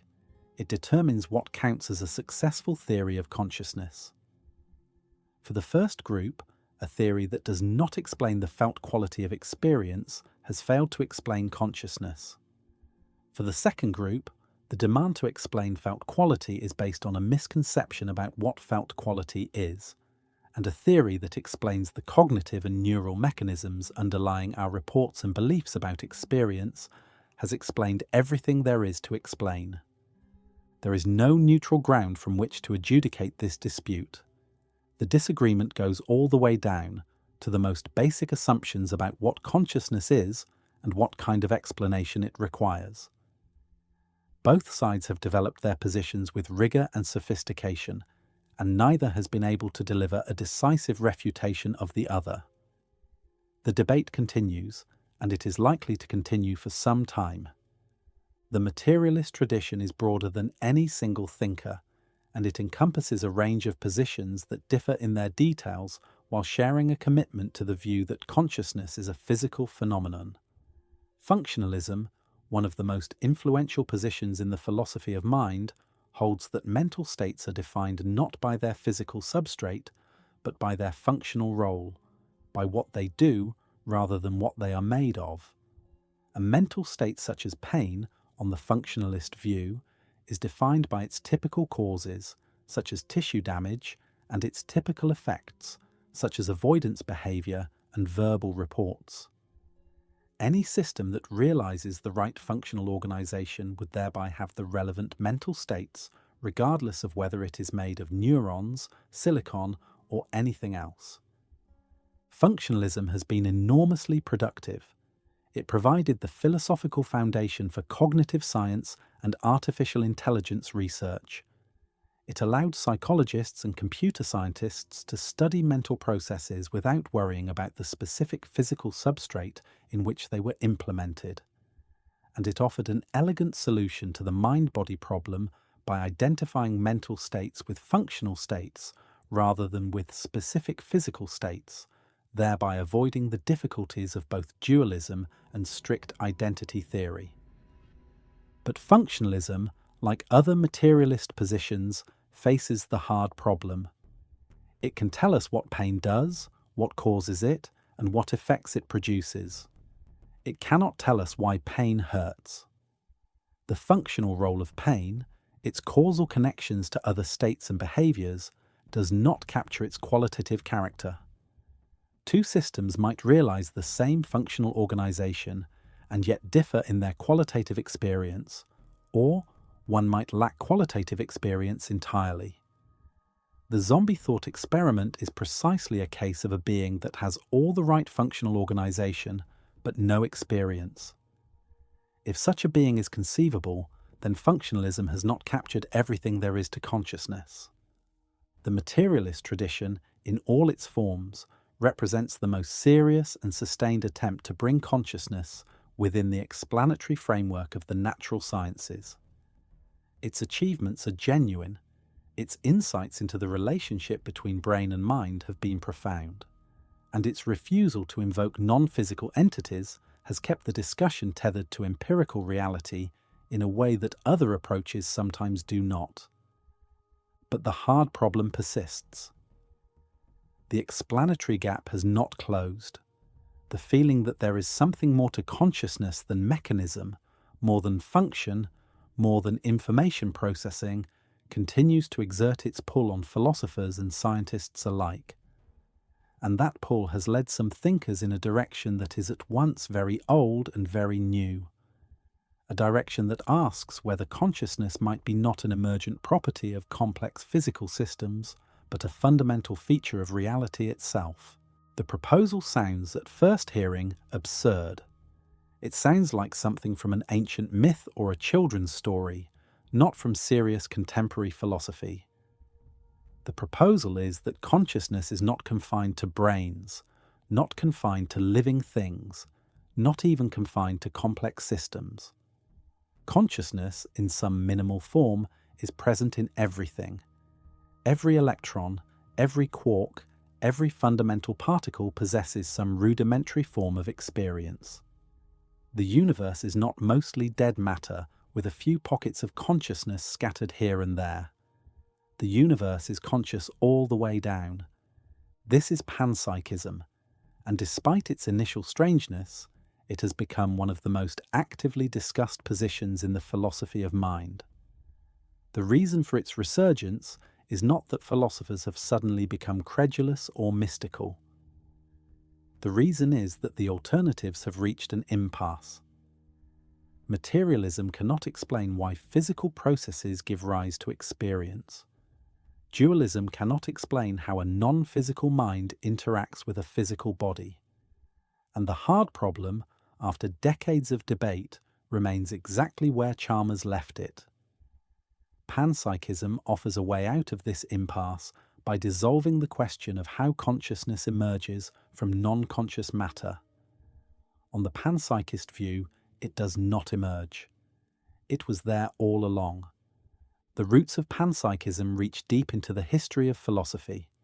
Baruch Spinoza, the 17th century Dutch philosopher, held that mind and body are two aspects of a single substance, and that everything in nature possesses both a mental and a physical aspect. The Stoics of the Hellenistic world held that a vital, active principle they called pneuma pervades the entire cosmos, animating all things to varying degrees. In the early modern period, Leibniz, whose mill argument demonstrated the limits of mechanical explanation, held that the fundamental constituents of reality are monads, simple substances endowed with perception and appetite. Leibniz did not use the word panpsychism, but his system is recognizably panpsychist in spirit. The universe, for Leibniz, is alive with inner experience at every level, from the simplest monad to the most complex mind. These historical antecedents are worth noting because they dispel the impression that panpsychism is a fringe idea invented by contemporary philosophers. It is, in fact, one of the oldest and most persistent ideas in the Western philosophical tradition, and versions of it appear in many non-Western traditions as well. What is new is not the idea itself, but the rigor with which contemporary philosophers have developed it, and the specific problems it is designed to solve. The contemporary case for panpsychism has been articulated most forcefully by the British philosopher Philip Goff. In his 2019 book, Galileo's Error, Goff argues that the roots of the hard problem lie not in anything specific about neuroscience or the philosophy of mind, but in a decision made at the very beginning of the scientific revolution. When Galileo Galilei proposed that the book of nature is written in the language of mathematics, he was making a methodological choice that had profound consequences. He was choosing to study the world in terms of its quantitative, measurable properties: mass, velocity, extension, shape. The qualitative properties of experience, the colours, sounds, tastes, and smells that constitute the felt character of human life, were deliberately set aside. They were treated not as features of the external world, but as features of the perceiving mind, subjective additions that the mind contributes to an otherwise colourless, soundless, tasteless reality. This Galilean move, as Goff calls it, was extraordinarily productive. By stripping nature of its qualitative properties and focusing exclusively on its quantitative structure, Galileo and his successors created the methodology that would produce modern physics, chemistry, and biology. The success of this methodology is beyond question. But Goff argues that it came at a cost. By excluding qualitative experience from the domain of scientific inquiry, the scientific revolution guaranteed that science would never be able to explain consciousness. Consciousness, after all, is precisely the domain of qualitative experience that Galileo set aside. The hard problem is not a sign that consciousness is mysterious in some deep metaphysical sense. It is a predictable consequence of a methodological decision that excluded consciousness from the scientific picture of nature at the very outset. Goff's argument can be put in the form of a dilemma. Either Galileo's methodological exclusion of qualitative experience from science was justified because qualities genuinely do not belong to the physical world, or it was a simplifying assumption that worked brilliantly for physics but distorted our picture of reality. If qualities do not belong to the physical world, then we need to explain how they arise from a world that lacks them, and this is precisely the hard problem. If Galileo's exclusion was a simplification, then the physical world does contain qualitative properties, and our scientific picture of nature is incomplete, not because it is wrong, but because it is deliberately selective. Panpsychism embraces the second horn of this dilemma and argues that qualities, in some form, are present in the physical world all the way down. If this diagnosis is correct, then the solution to the hard problem requires not more neuroscience, but a revision of our fundamental picture of reality. Panpsychism offers such a revision. Instead of a universe composed entirely of matter without any intrinsic qualitative character, Panpsychism proposes a universe in which the fundamental constituents of reality have both quantitative properties, described by physics, and qualitative properties, described from the inside as forms of experience. On this view, physics tells us what matter does, how it behaves, what mathematical relationships govern its interactions. But it does not tell us what matter is in itself. It does not tell us the intrinsic nature of the stuff that obeys those mathematical laws. This is sometimes called the Russellian approach, after the philosopher Bertrand Russell, who observed that physics tells us about the relational and structural properties of matter, but says nothing about its intrinsic nature. Panpsychism fills this gap by proposing that the intrinsic nature of matter is experiential. The fundamental constituents of reality are not blind, inert particles, but subjects of experience, however primitive. This is a radical proposal, but Goff and others have argued that it is more conservative than it might seem. It does not require abandoning any of the findings of physics. It does not contradict any experimental result. It does not invoke supernatural entities or mysterious forces. It simply adds an inner dimension to the physical world, a dimension that physics, by its own methodological design, does not describe. Physics tells us about the structure and dynamics of matter. Panpsychism tells us about its intrinsic nature. The two accounts are complementary, not contradictory. The most serious objection to panpsychism is the combination problem, and it is a problem that panpsychists themselves regard as their greatest challenge. The combination problem asks how the tiny, rudimentary experiences attributed to fundamental particles combine to form the rich, unified experiences enjoyed by conscious beings like humans. If an electron has some minimal form of experience, and a quark has some minimal form of experience, how do the experiences of billions of electrons and quarks add up to the experience of seeing a sunset or hearing a symphony? The transition from micro-experience to macro-experience is no less mysterious than the transition from non-experience to experience that the hard problem describes for materialism. In some ways, it is more mysterious because we have no model of how experiences combine. The combination problem takes several forms, each of which presents a distinct challenge. The subject combination problem asks, how many micro-subjects of experience combine to form a single macro-subject? A human brain contains billions of particles, each with its own rudimentary experience. How do these billions of separate experiential perspectives merge into the single unified perspective of a conscious human being? There is no obvious mechanism by which separate subjects of experience can fuse into one, and indeed the very idea of subject fusion is philosophically puzzling.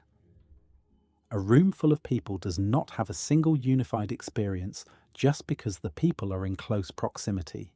Why should a brain full of particles? The quality combination problem asks how the specific qualitative character of macro experiences is determined by the qualitative character of micro experiences. Even if we grant that electrons have some form of experience, the qualitative character of that experience is presumably very different from the qualitative character of seeing red or tasting chocolate. How do the simple experiential qualities of fundamental particles combine to produce the complex experiential qualities of human consciousness? There is no theory currently available that can answer this question, and it is not clear what such a theory would even look like.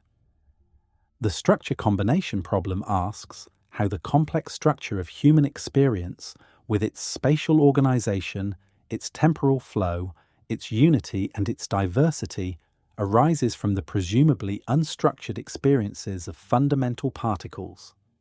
Human consciousness has a rich phenomenal structure. a visual field with spatial extension, a temporal flow that distinguishes past from present, a sense of bodily location, a distinction between self and world. How does this structure emerge from the simple, unstructured experiences of quarks and electrons? These are formidable challenges, and panpsychists have responded to them with varying degrees of success. Some, like Goff, have acknowledged the combination problem as unsolved, while arguing that it is no more intractable than the hard problem itself. The materialist faces the problem of explaining how consciousness emerges from non-conscious matter. The panpsychist faces the problem of explaining how simple consciousness combines into complex consciousness. Neither problem has been solved, but the panpsychist argues that their version is at least more tractable, because it does not require the seemingly magical appearance of experience from a wholly non-experiential substrate. Others have explored specific mechanisms by which combination might occur. The philosopher Greg Rosenberg has proposed that the intrinsic experiential properties of fundamental entities are related to the causal structure that physics describes, and that the combination of experiences follows the same patterns as the combination of physical causes.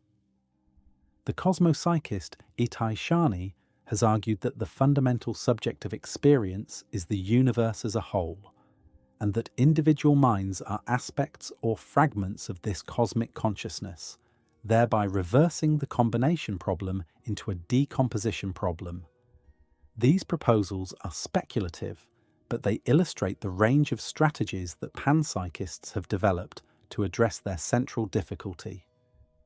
A related position, panproto-psychism, attempts to avoid some of the difficulties of standard panpsychism while retaining its core insight. Panproto-psychism, endorsed by Chalmers as one possible approach, holds that the fundamental constituents of reality do not have full-fledged conscious experiences, but possess proto-conscious properties, properties that are not themselves experiential, but that give rise to consciousness when they are organized in the right way. This view has the advantage of avoiding the most counterintuitive implication of panpsychism, the claim that electrons are conscious, while preserving the idea that consciousness is grounded in the fundamental structure of reality rather than emerging miraculously from a wholly non-experiential substrate. The philosopher William James, writing at the turn of the 20th century, offered a critique of panpsychism that anticipated the combination problem by many decades. James argued that the idea of mental states combining into new mental states is unintelligible. 100 feelings, he wrote, do not compose a single feeling. Each feeling is its own feeling, isolated in its own subjectivity. The combination of many individual experiences into a single unified experience would require something more than mere proximity or physical interaction. It would require a principle of unity that transcends the individual experiences, and it is precisely this principle that panpsychism has difficulty providing. James's objection remains one of the most forceful criticisms of the view, and panpsychists continue to grapple with it. Whether panpsychism, panprotopsychism, or some related position will ultimately prove to be the right approach to consciousness remains to be seen. What is clear is that these positions can no longer be dismissed as eccentric or unserious. They represent a sustained philosophical response to a genuine problem, and they have attracted the attention of some of the most rigorous thinkers in the field. The question of consciousness has pushed philosophy to the boundary of the thinkable, and panpsychism, for all its strangeness, is one of the most disciplined attempts to think beyond that boundary. The philosophical landscape, then, presents a picture of deep and unresolved disagreement. Materialists argue that consciousness will yield to physical explanation. Dualists argue that it will not. Panpsychists argue that the entire framing is mistaken and that consciousness is woven into the fabric of reality from the ground up.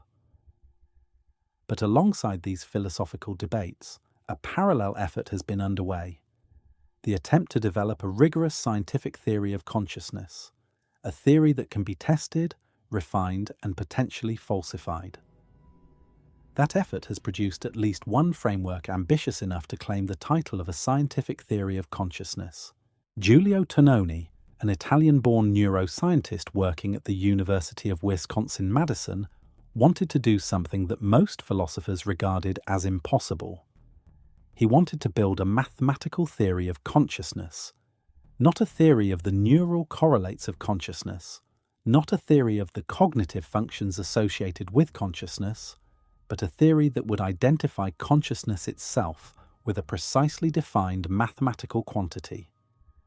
The theory he developed, beginning in the early 2000s and refined over subsequent decades, is called Integrated Information Theory, or IIT, and it represents the most ambitious attempt yet to bring consciousness within the scope of exact science. The central idea of IIT is that consciousness is identical to integrated information. To understand what this means, both terms need careful explanation. Information, in the technical sense used by IIT, is a measure of how much a system's current state constrains its possible past and future states. A system has high information if its current state rules out many possible past and future configurations. Integration refers to the degree to which the information in a system is unified, the degree to which the parts of the system are interconnected in a way that makes the whole more than the sum of its parts. A system has high integration if the information it contains cannot be decomposed into the information contained in its independent parts. Tononi proposed that the degree of consciousness in a system is determined by a quantity he designated with the Greek letter phi. Phi measures the amount of integrated information in a system. A system with high phi, one that contains a large amount of information that is highly integrated across its parts, is highly conscious. A system with low phi is minimally conscious or not conscious at all. A system with zero phi, one whose information can be completely decomposed into the information contained in its independent parts, is not conscious.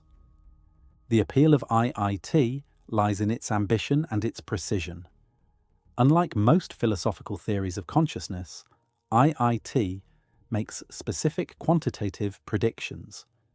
It predicts that certain brain structures, particularly those with high levels of recurrent connectivity, such as the thalamocortical system, will have high foci and will therefore be the primary seat of consciousness. It predicts that the cerebellum, despite containing more neurons than the cerebral cortex, will have low phi because its architecture consists largely of parallel feed-forward circuits with relatively little integration. This prediction is consistent with the neurological evidence. Damage to the cerebral cortex reliably impairs consciousness, while damage to the cerebellum typically does not. IIT also makes a bold ontological claim. Consciousness, on this theory, is not a byproduct of information processing or an emergent property that appears when information processing becomes sufficiently complex. It is identical to integrated information. Wherever there is integrated information, there is consciousness. Wherever there is more integrated information, there is more consciousness. This claim gives IIT a panpsychist flavor, since even simple systems with minimal amounts of integrated information would possess minimal amounts of consciousness. A photodiode, which has a single bit of integrated information, would have a correspondingly minimal form of experience. Tononi has embraced this implication, arguing that consciousness comes in degrees and that the question is not whether a system is conscious but how conscious it is. IIT also makes predictions that diverge from common intuitions and from other theories. It predicts that a sufficiently integrated artificial system, one that realizes a high degree of integrated information in its physical substrate, could in principle be conscious, regardless of whether it is made of biological neurons or silicon chips. But it also predicts that a digital computer running a simulation of a conscious brain would not itself be conscious, because the simulation, even if it replicates the input-output behavior of the brain perfectly, does not have the same intrinsic causal structure. A simulation of phi is not phi, just as a simulation of a hurricane is not wet. Consciousness, on IIT's account, is a property of the physical substrate, not of the computation that the substrate performs. This prediction places IIT in direct tension with functionalism, the view that mental states are defined by their functional role rather than their physical implementation. If IIT is correct, then two systems could be functionally identical, producing the same outputs in response to the same inputs, and yet differ in their degree of consciousness, because they differ in their intrinsic causal structure and therefore in their phi. This is a striking claim, and it has provoked considerable debate among both philosophers and scientists. IIT is not without its critics, and the criticisms are substantial. One fundamental concern is that the theory's central quantity, phi, is extraordinarily difficult to calculate for any system of significant complexity. Computing phi for a system requires evaluating all possible ways of partitioning the system into parts and determining which partition results in the least loss of information. For systems with even a modest number of components, this calculation becomes computationally intractable. In practice, phi has been calculated only for very small systems, and the values obtained for realistic neural networks are approximations at best. If the theory's predictions cannot be tested because its central quantity cannot be measured, then its empirical status is uncertain. A deeper concern is philosophical. IIT claims to identify consciousness with integrated information. But why should integrated information be conscious? The theory provides an axiomatic framework, starting from phenomenological axioms about the properties of consciousness, such as its intrinsic existence, its composition, its informational richness, its integration, and its exclusion of alternative structures, and then deriving mathematical conditions that any conscious system must satisfy. But the derivation assumes that these axioms correctly characterize consciousness, and this assumption is itself a philosophical commitment that can be questioned. The axioms describe features that conscious experience appears to have, but it is not clear why a mathematical quantity that satisfies these axioms should thereby be identical to consciousness. The gap between the mathematics and the experience remains. There is also the question of whether IIT's predictions can be distinguished from those of competing theories in practice. Both IIT and global workspace theory predict that consciousness is associated with widespread cortical activity, though for different reasons. Both predict that the loss of cortical integration is associated with the loss of consciousness, as in deep sleep or general anesthesia. The empirical signatures of these two theories overlap considerably, making it difficult to design experiments that would decisively favor one over the other. Recent efforts have attempted to identify adversarial experiments, experiments whose predicted outcomes differ between IIT and global workspace theory, and initial results have been suggestive but not conclusive. The challenge of testing theories of consciousness empirically is compounded by the fact that consciousness is, by definition, a subjective phenomenon, and the only way to verify its presence in a subject is through the subject's own reports, which are themselves products of the cognitive mechanisms that the theories are trying to explain. Despite these concerns, IIT has had an enormous impact on consciousness research. It has provided a framework that is precise enough to generate testable predictions, and it has stimulated a body of empirical work aimed at measuring integrated information in neural systems and correlating it with states of consciousness. Studies using transcranial magnetic stimulation and electroencephalography have found that measures related to integrated information track the level of consciousness across waking, sleeping, and anesthetized states.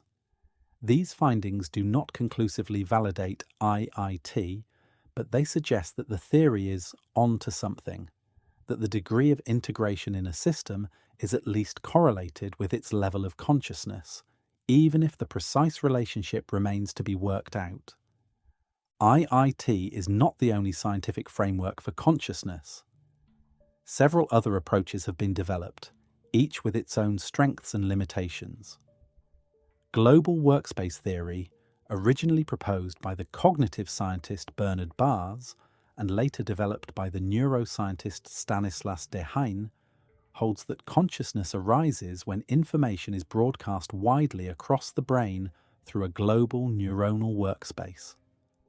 On this view, information becomes conscious when it enters a network of widely distributed neurons, particularly in the prefrontal and parietal cortices, that make it available to a broad range of cognitive processes. Unconscious processing, by contrast, remains localized in specialized modules that do not broadcast their contents to the wider network.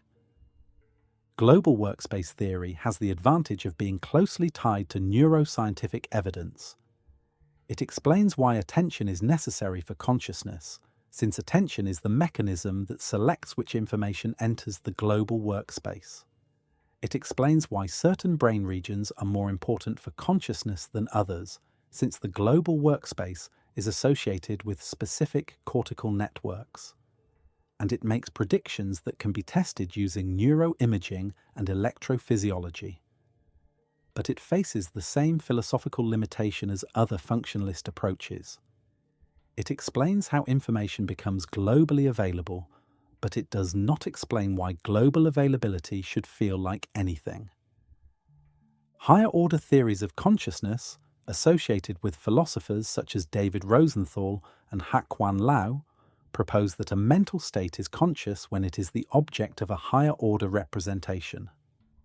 On this view, seeing red becomes a conscious experience when the visual state representing redness is itself represented by a higher-order state, a thought about the visual state.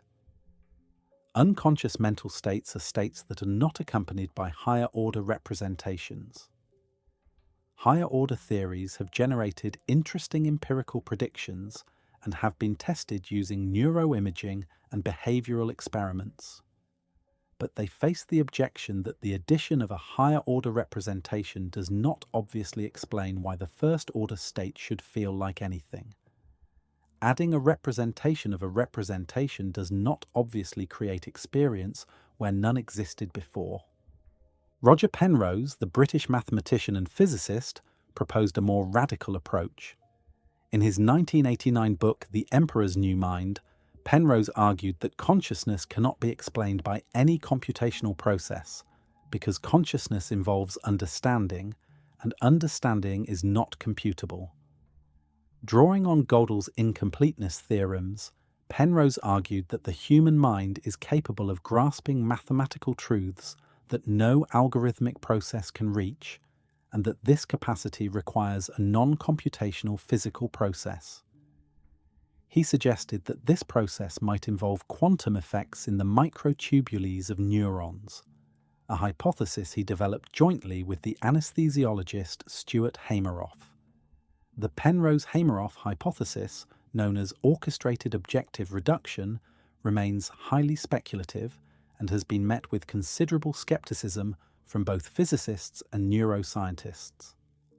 But it represents another attempt to take the hard problem seriously by looking for consciousness in the deepest structures of physical reality.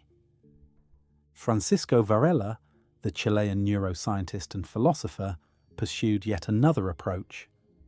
Drawing on the phenomenological tradition of Edmund Husserl and Maurice Merleau-Ponty, Varela argued that consciousness cannot be understood from a third-person perspective alone.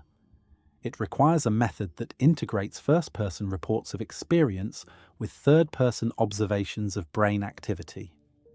He called this approach neurophenomenology, and he argued that it could bridge the explanatory gap by providing a disciplined account of the structure of experience that could be correlated with neural dynamics.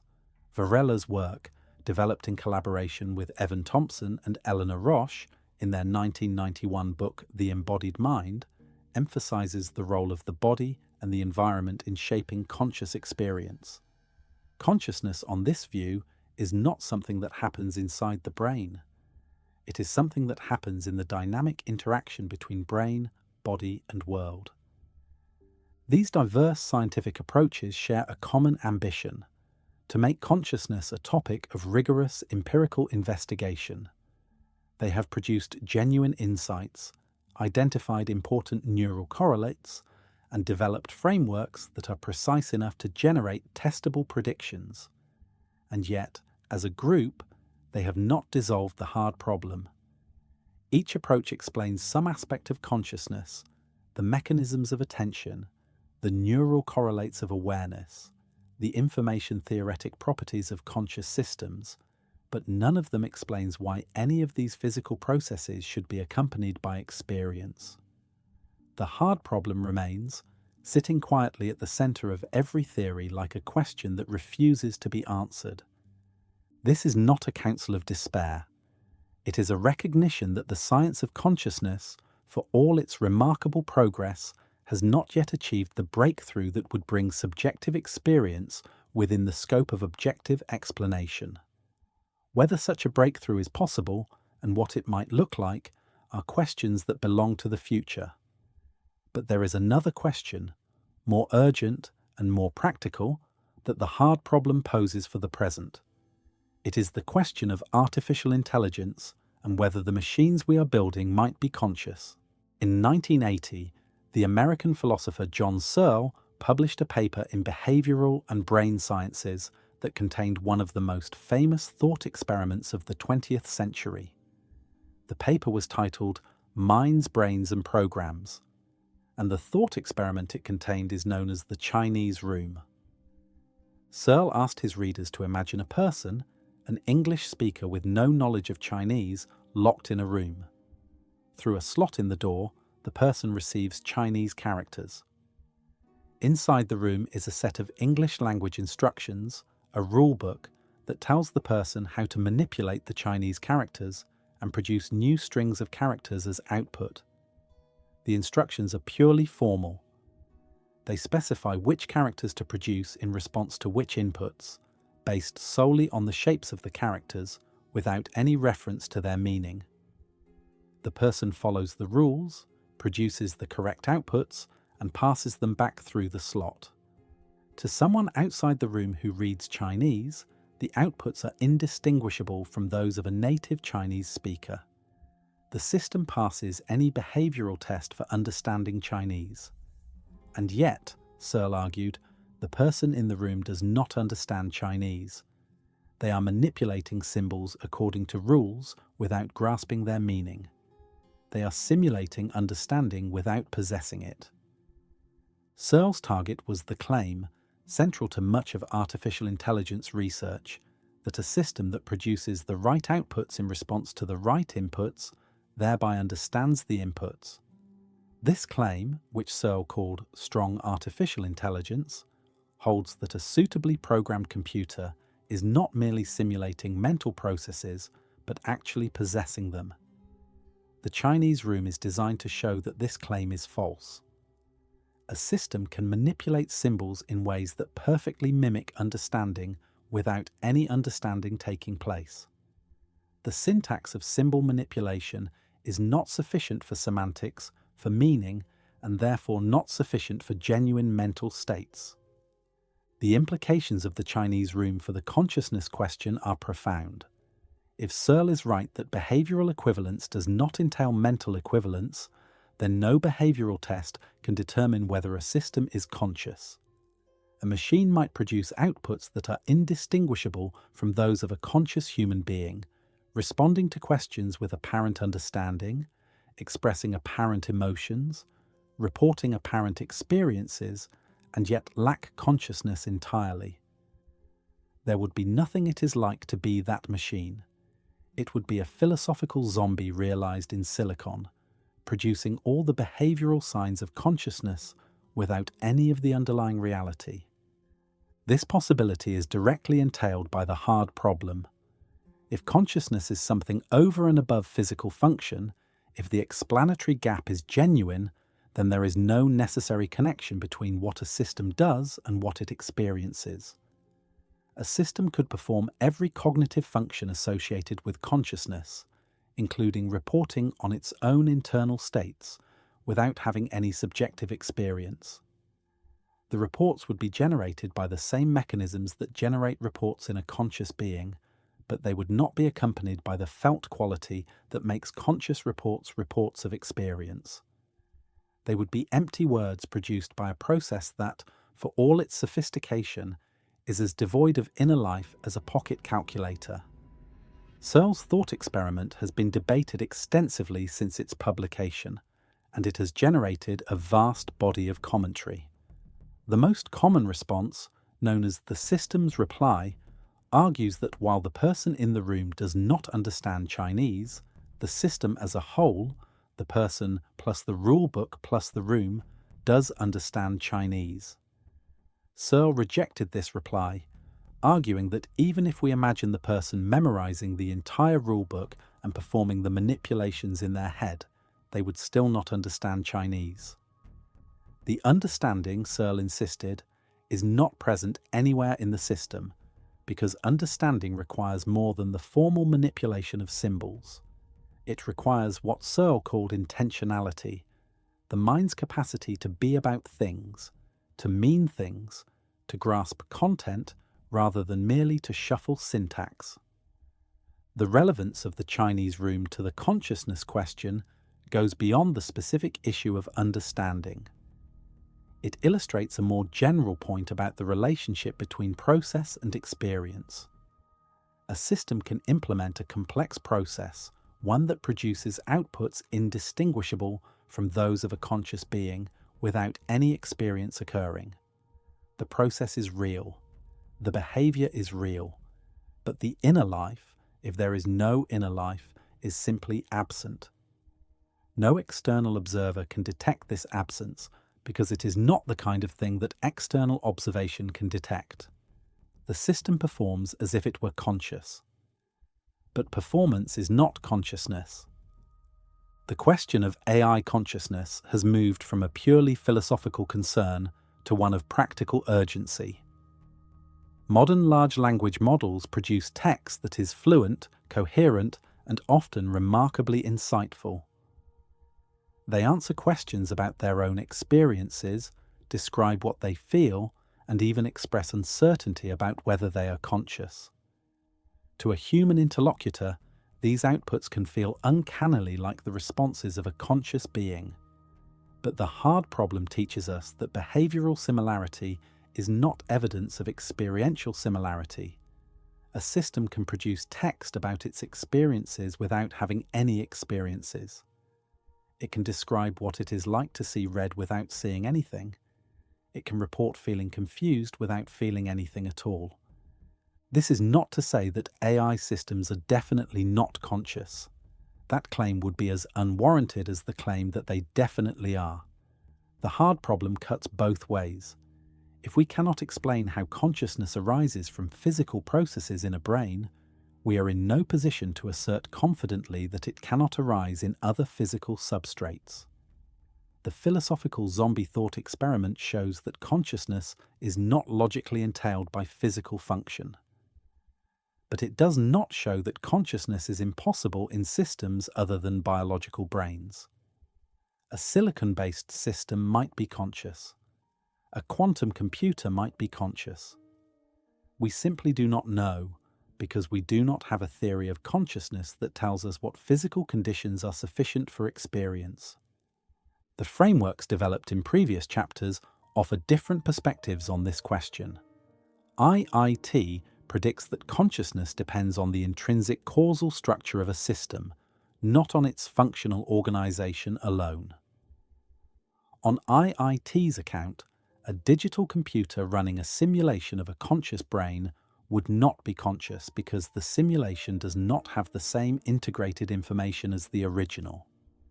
But a system with the right kind of physical architecture, one that realizes hi-fi in its actual causal structure, might be conscious regardless of what it is made of.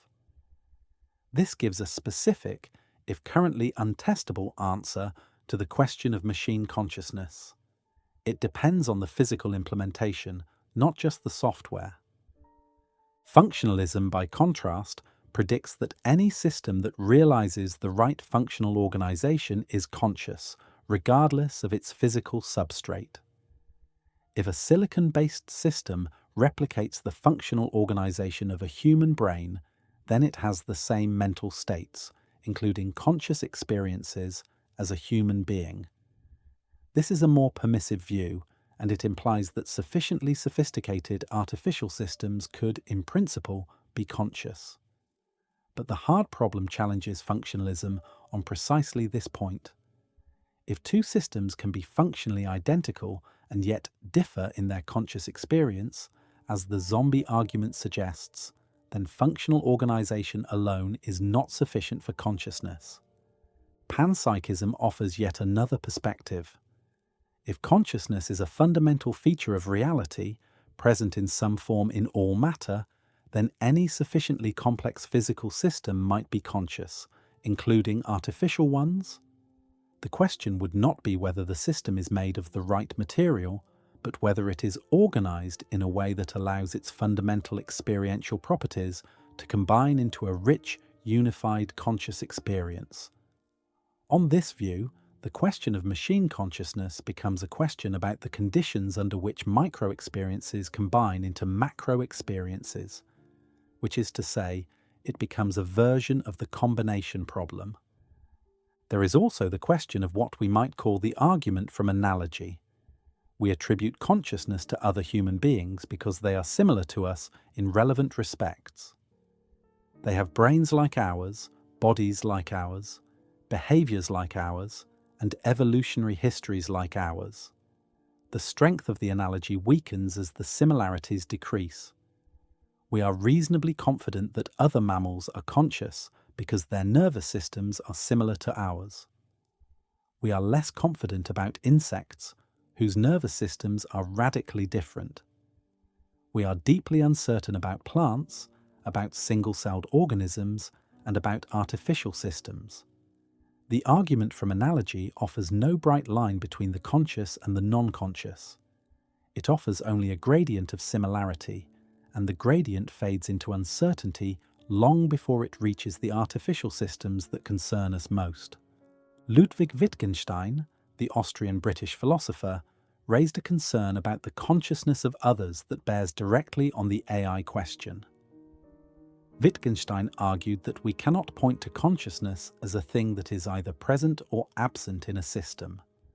Consciousness is not an object that can be detected by an instrument or identified by a test.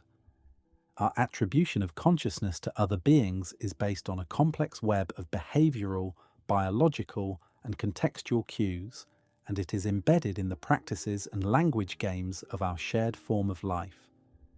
When we say that another human being is conscious, we are not making an empirical observation about a hidden property. We are participating in a practice of mutual recognition that is rooted in our shared biology and our shared ways of living.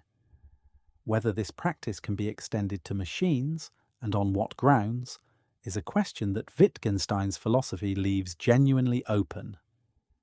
Derek Parfit, the British philosopher known for his work on personal identity and ethics, approached the question from a different angle.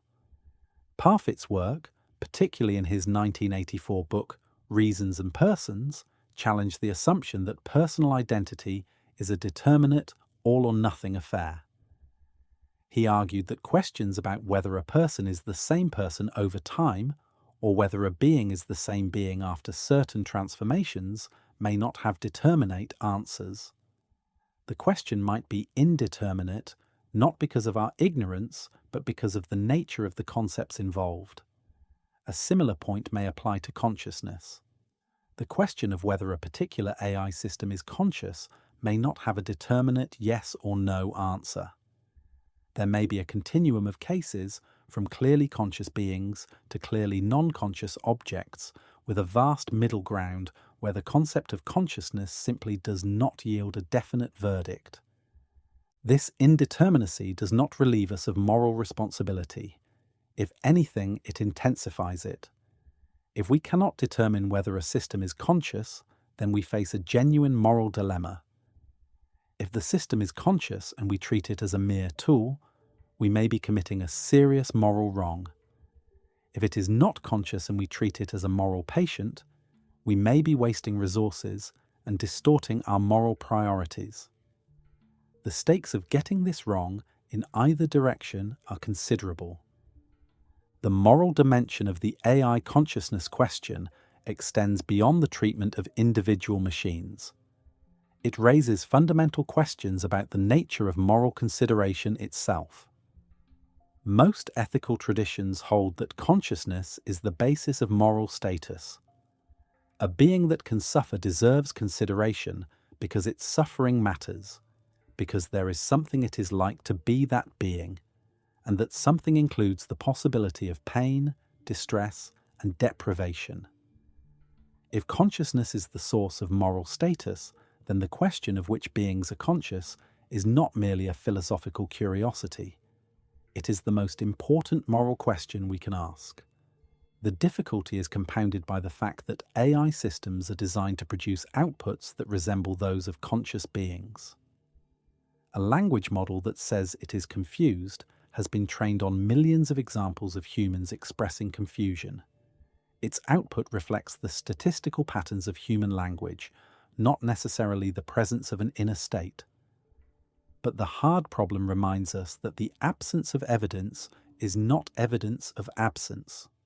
We cannot infer the absence of consciousness from the mere fact that a system was designed to mimic consciousness. Design intent and actual experience are different questions, and confusing them is a philosophical error. The animal consciousness debate offers a cautionary precedent. For centuries, many philosophers and scientists denied or minimized the consciousness of non-human animals, treating them as biological machines without inner lives. Descartes himself held that animals are automata, incapable of genuine experience. This view, which served to justify practices of considerable cruelty, has been largely abandoned in light of the behavioral, neurological, and evolutionary evidence for animal consciousness. The lesson is sobering. We have been wrong before about which beings are conscious. We may be wrong again. The question of AI consciousness remains radically open, and the hard problem is the reason it remains open. Without a theory of consciousness that tells us what physical conditions are necessary and sufficient for experience, we cannot determine whether any non-biological system is conscious. We are, in a sense, in the same position as a person trying to determine whether the lights are on in a building with no windows. The behavioral output of the system is visible. The inner experience, if any, is not, and no amount of observing the output can resolve the question. This uncertainty is uncomfortable, but it is also honest. The hard problem teaches us that consciousness is not the kind of thing that wears its nature on its sleeve. It is hidden, private, and irreducibly first person. And until we understand it better, the question of who and what is conscious will remain one of the most profound and consequential questions that human beings can ask. There is a question that stands behind every ethical theory, every system of justice, every declaration of rights, and every act of compassion. It is the question of who matters. Not who is powerful, or who is useful, or who is intelligent, but who has an inner life, who feels, who experiences, who suffers. This is the question of consciousness, and it is the question on which all moral seriousness ultimately rests. The connection between consciousness and moral status is not a modern invention. It is implicit in nearly every ethical tradition that human beings have developed. The utilitarian tradition, founded by Jeremy Bentham in the 18th century, made the connection explicit. Bentham argued that the capacity for suffering not the capacity for reason or language, is the criterion of moral consideration. The question, he wrote, is not whether a being can reason or whether it can talk, but whether it can suffer. And suffering is a form of conscious experience. It is something it is like to be in pain, to feel hungry, to experience fear or grief. Without consciousness there is no suffering, and without suffering there is no moral claim. The entire edifice of utilitarian ethics rests on the reality of conscious experience. The same connection appears in other ethical frameworks, though in different forms. Kantian ethics grounds moral status in rational autonomy, in the capacity to act according to principles that one has freely chosen. But rational autonomy, as Kant understood it, is a form of conscious activity. To deliberate, to choose, to act on principle. All of these are conscious acts. A being that performs these functions without consciousness, if such a thing is possible, would be a moral phantom going through the motions of agency without the inner reality that gives agency its moral weight. Virtue ethics, the tradition that traces its roots to Aristotle, grounds moral life in the development of character and the pursuit of human flourishing. But flourishing is a conscious state. It involves the felt sense of living well, of engaging one's capacities, of experiencing the world with vitality and depth. Without consciousness, the concept of flourishing has no content. This convergence across ethical traditions is significant and worth pausing over. Despite their deep disagreements about the nature of morality, about what makes actions right or wrong, about the foundations of ethical obligation, these traditions agree on one point: consciousness matters. It is not merely one factor among many in determining moral status. It is the foundational factor, the condition without which the very concept of moral status loses its meaning. A universe without consciousness would be a universe without moral facts. There would be no suffering to alleviate, no happiness to promote, no dignity to respect. The moral dimension of reality is parasitic on the experiential dimension. Where there is no experience, there is no value. This has immediate implications for the questions raised in earlier chapters. If consciousness is the basis of moral status, then the question of which beings are conscious is the most important moral question we can ask. The animal consciousness question, the AI consciousness question, the question of consciousness in patients with severe brain damage or in fetuses at various stages of development. All of these are questions about the boundaries of the moral community, questions about who counts and who does not. The animal case illustrates both the importance and the difficulty of these questions. The behavioral and neurological evidence for consciousness in mammals is overwhelming. The Cambridge Declaration on Consciousness, issued in 2012, stated that the weight of evidence indicates that humans are not unique in possessing the neurological substrates that generate consciousness, and that non-human animals, including all mammals and birds and many other creatures, possess these substrates as well. This declaration reflected a scientific consensus that had been building for decades, but its moral implications are still being absorbed. If non-human animals are conscious, if there is something it is like to be a cow or a pig or a chicken, then the treatment of these animals in industrial agriculture raises moral questions of enormous gravity. The AI case is more uncertain, as we have seen, but no less consequential in principle.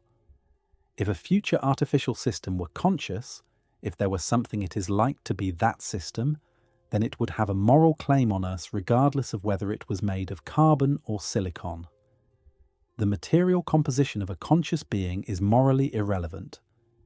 What matters is the experience, the inner life, the capacity for suffering and for flourishing.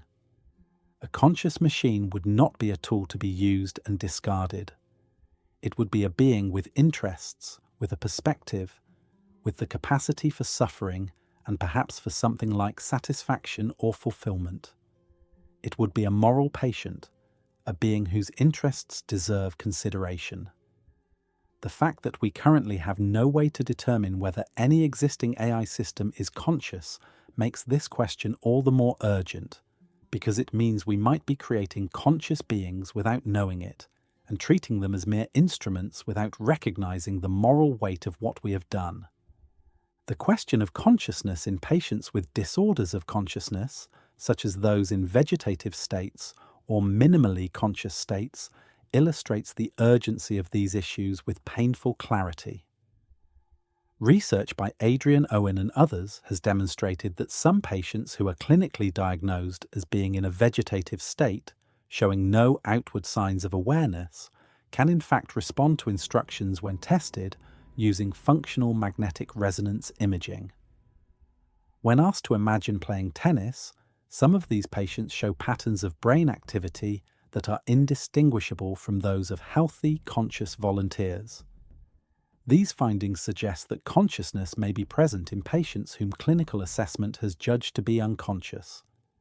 The moral implications are staggering. If a patient is conscious, if there is something it is like to be that patient, then decisions about their care, their treatment, and their very survival must be made with full regard for their inner experience. Without a reliable theory of consciousness, we risk treating conscious beings as if they were not conscious, with consequences that are difficult to contemplate. The consciousness question also bears on the meaning of human life in a more personal and existential register. The sense that life has meaning, that certain experiences are valuable, that some moments are beautiful and others terrible, all of this depends on the reality of conscious experience. A sunset is not beautiful in itself. It is beautiful because there is a conscious being who perceives it and feels its beauty. A piece of music is not moving in itself. It is moving because there is a listener who hears it and is stirred. The entire realm of aesthetic value, like the entire realm of moral value, is grounded in consciousness. Without consciousness, the universe would contain matter, energy, space, and time, but it would contain no beauty, no meaning, no significance. It would be, as the physicist Steven Weinberg once observed in a different context, pointless. This recognition gives the hard problem a weight that extends far beyond academic philosophy. The hard problem is not merely a puzzle for professors. It is a question about the foundation of everything that matters to human beings.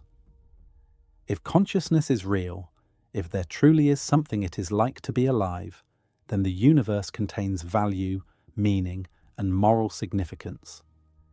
If consciousness is an illusion, as the strongest forms of illusionism suggest, then the concepts of value and meaning are themselves illusory, and the entire moral and aesthetic framework of human life rests on a mistake. The stakes of the consciousness question could not be higher. And yet the question remains unanswered.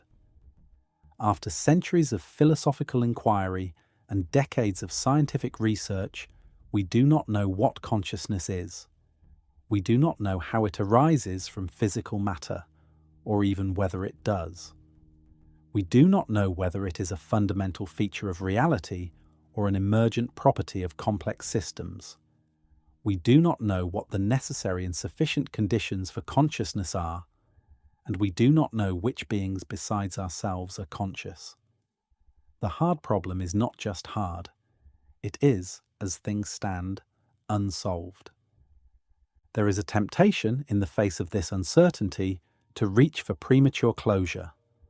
Some are tempted to declare that consciousness is nothing but brain activity, and that the hard problem is a confusion that will be dispelled by future neuroscience. Others are tempted to declare that consciousness is fundamentally inexplicable and that science will never touch it. Both of these responses are understandable, but both are premature. The honest position is that we do not know, and that the not knowing is itself a philosophically significant fact. To live with the hard problem is to live with a particular kind of wonder, the wonder that comes from recognizing that the most ordinary features of daily life are also the most extraordinary. The experience of tasting morning coffee, of feeling sunlight on the skin, of hearing a child laugh. Each of these is a miracle in the precise philosophical sense, an event that our best theories cannot explain. We have grown accustomed to these experiences. We take them for granted. But the philosophical investigation of consciousness reveals that they are anything but ordinary. They are the most puzzling phenomena in the natural world, and our inability to explain them is not a minor gap in our scientific knowledge. It is a fundamental challenge to our understanding of what reality is. The not knowing does not mean that the question is meaningless or that inquiry is futile.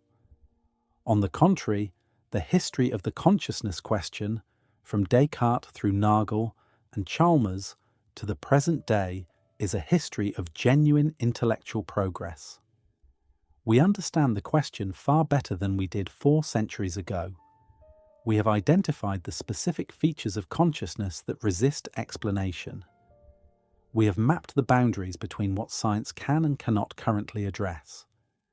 We have distinguished the easy problems from the hard problem.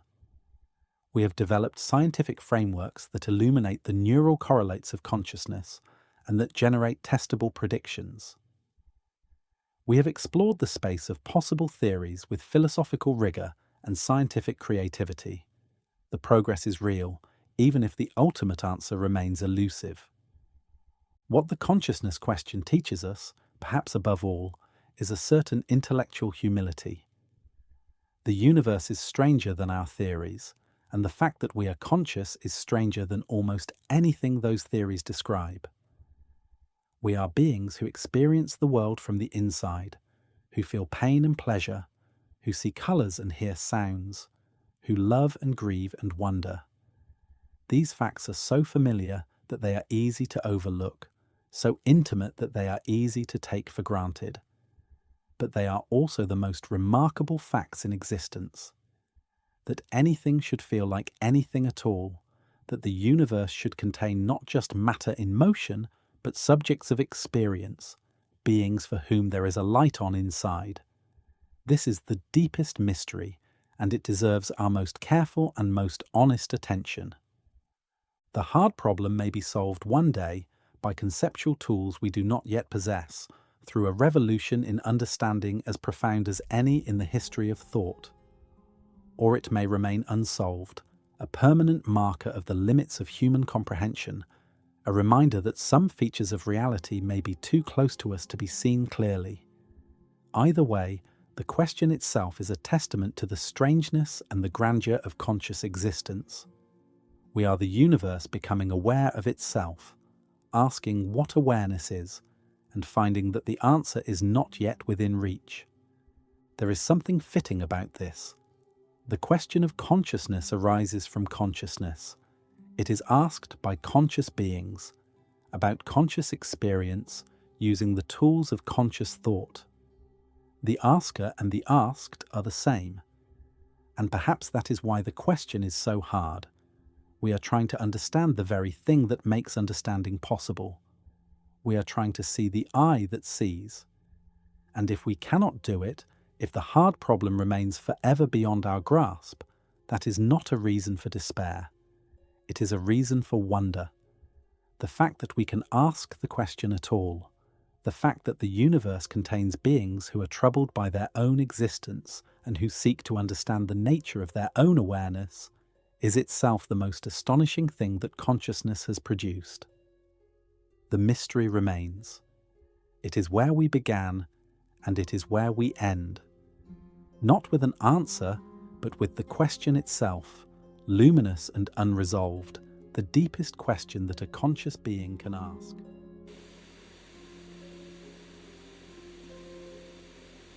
If you'd like to go deeper into the ideas we explored tonight, visit the website where you'll find full transcripts, essays, sources for every episode, and a growing library, all completely free. There's also a voting page where you help decide which philosopher or topic comes next. And if this episode meant something to you, you can support the work by becoming a member or through the Buy Me a Coffee page. Both are in the channel links below. Thank you for listening.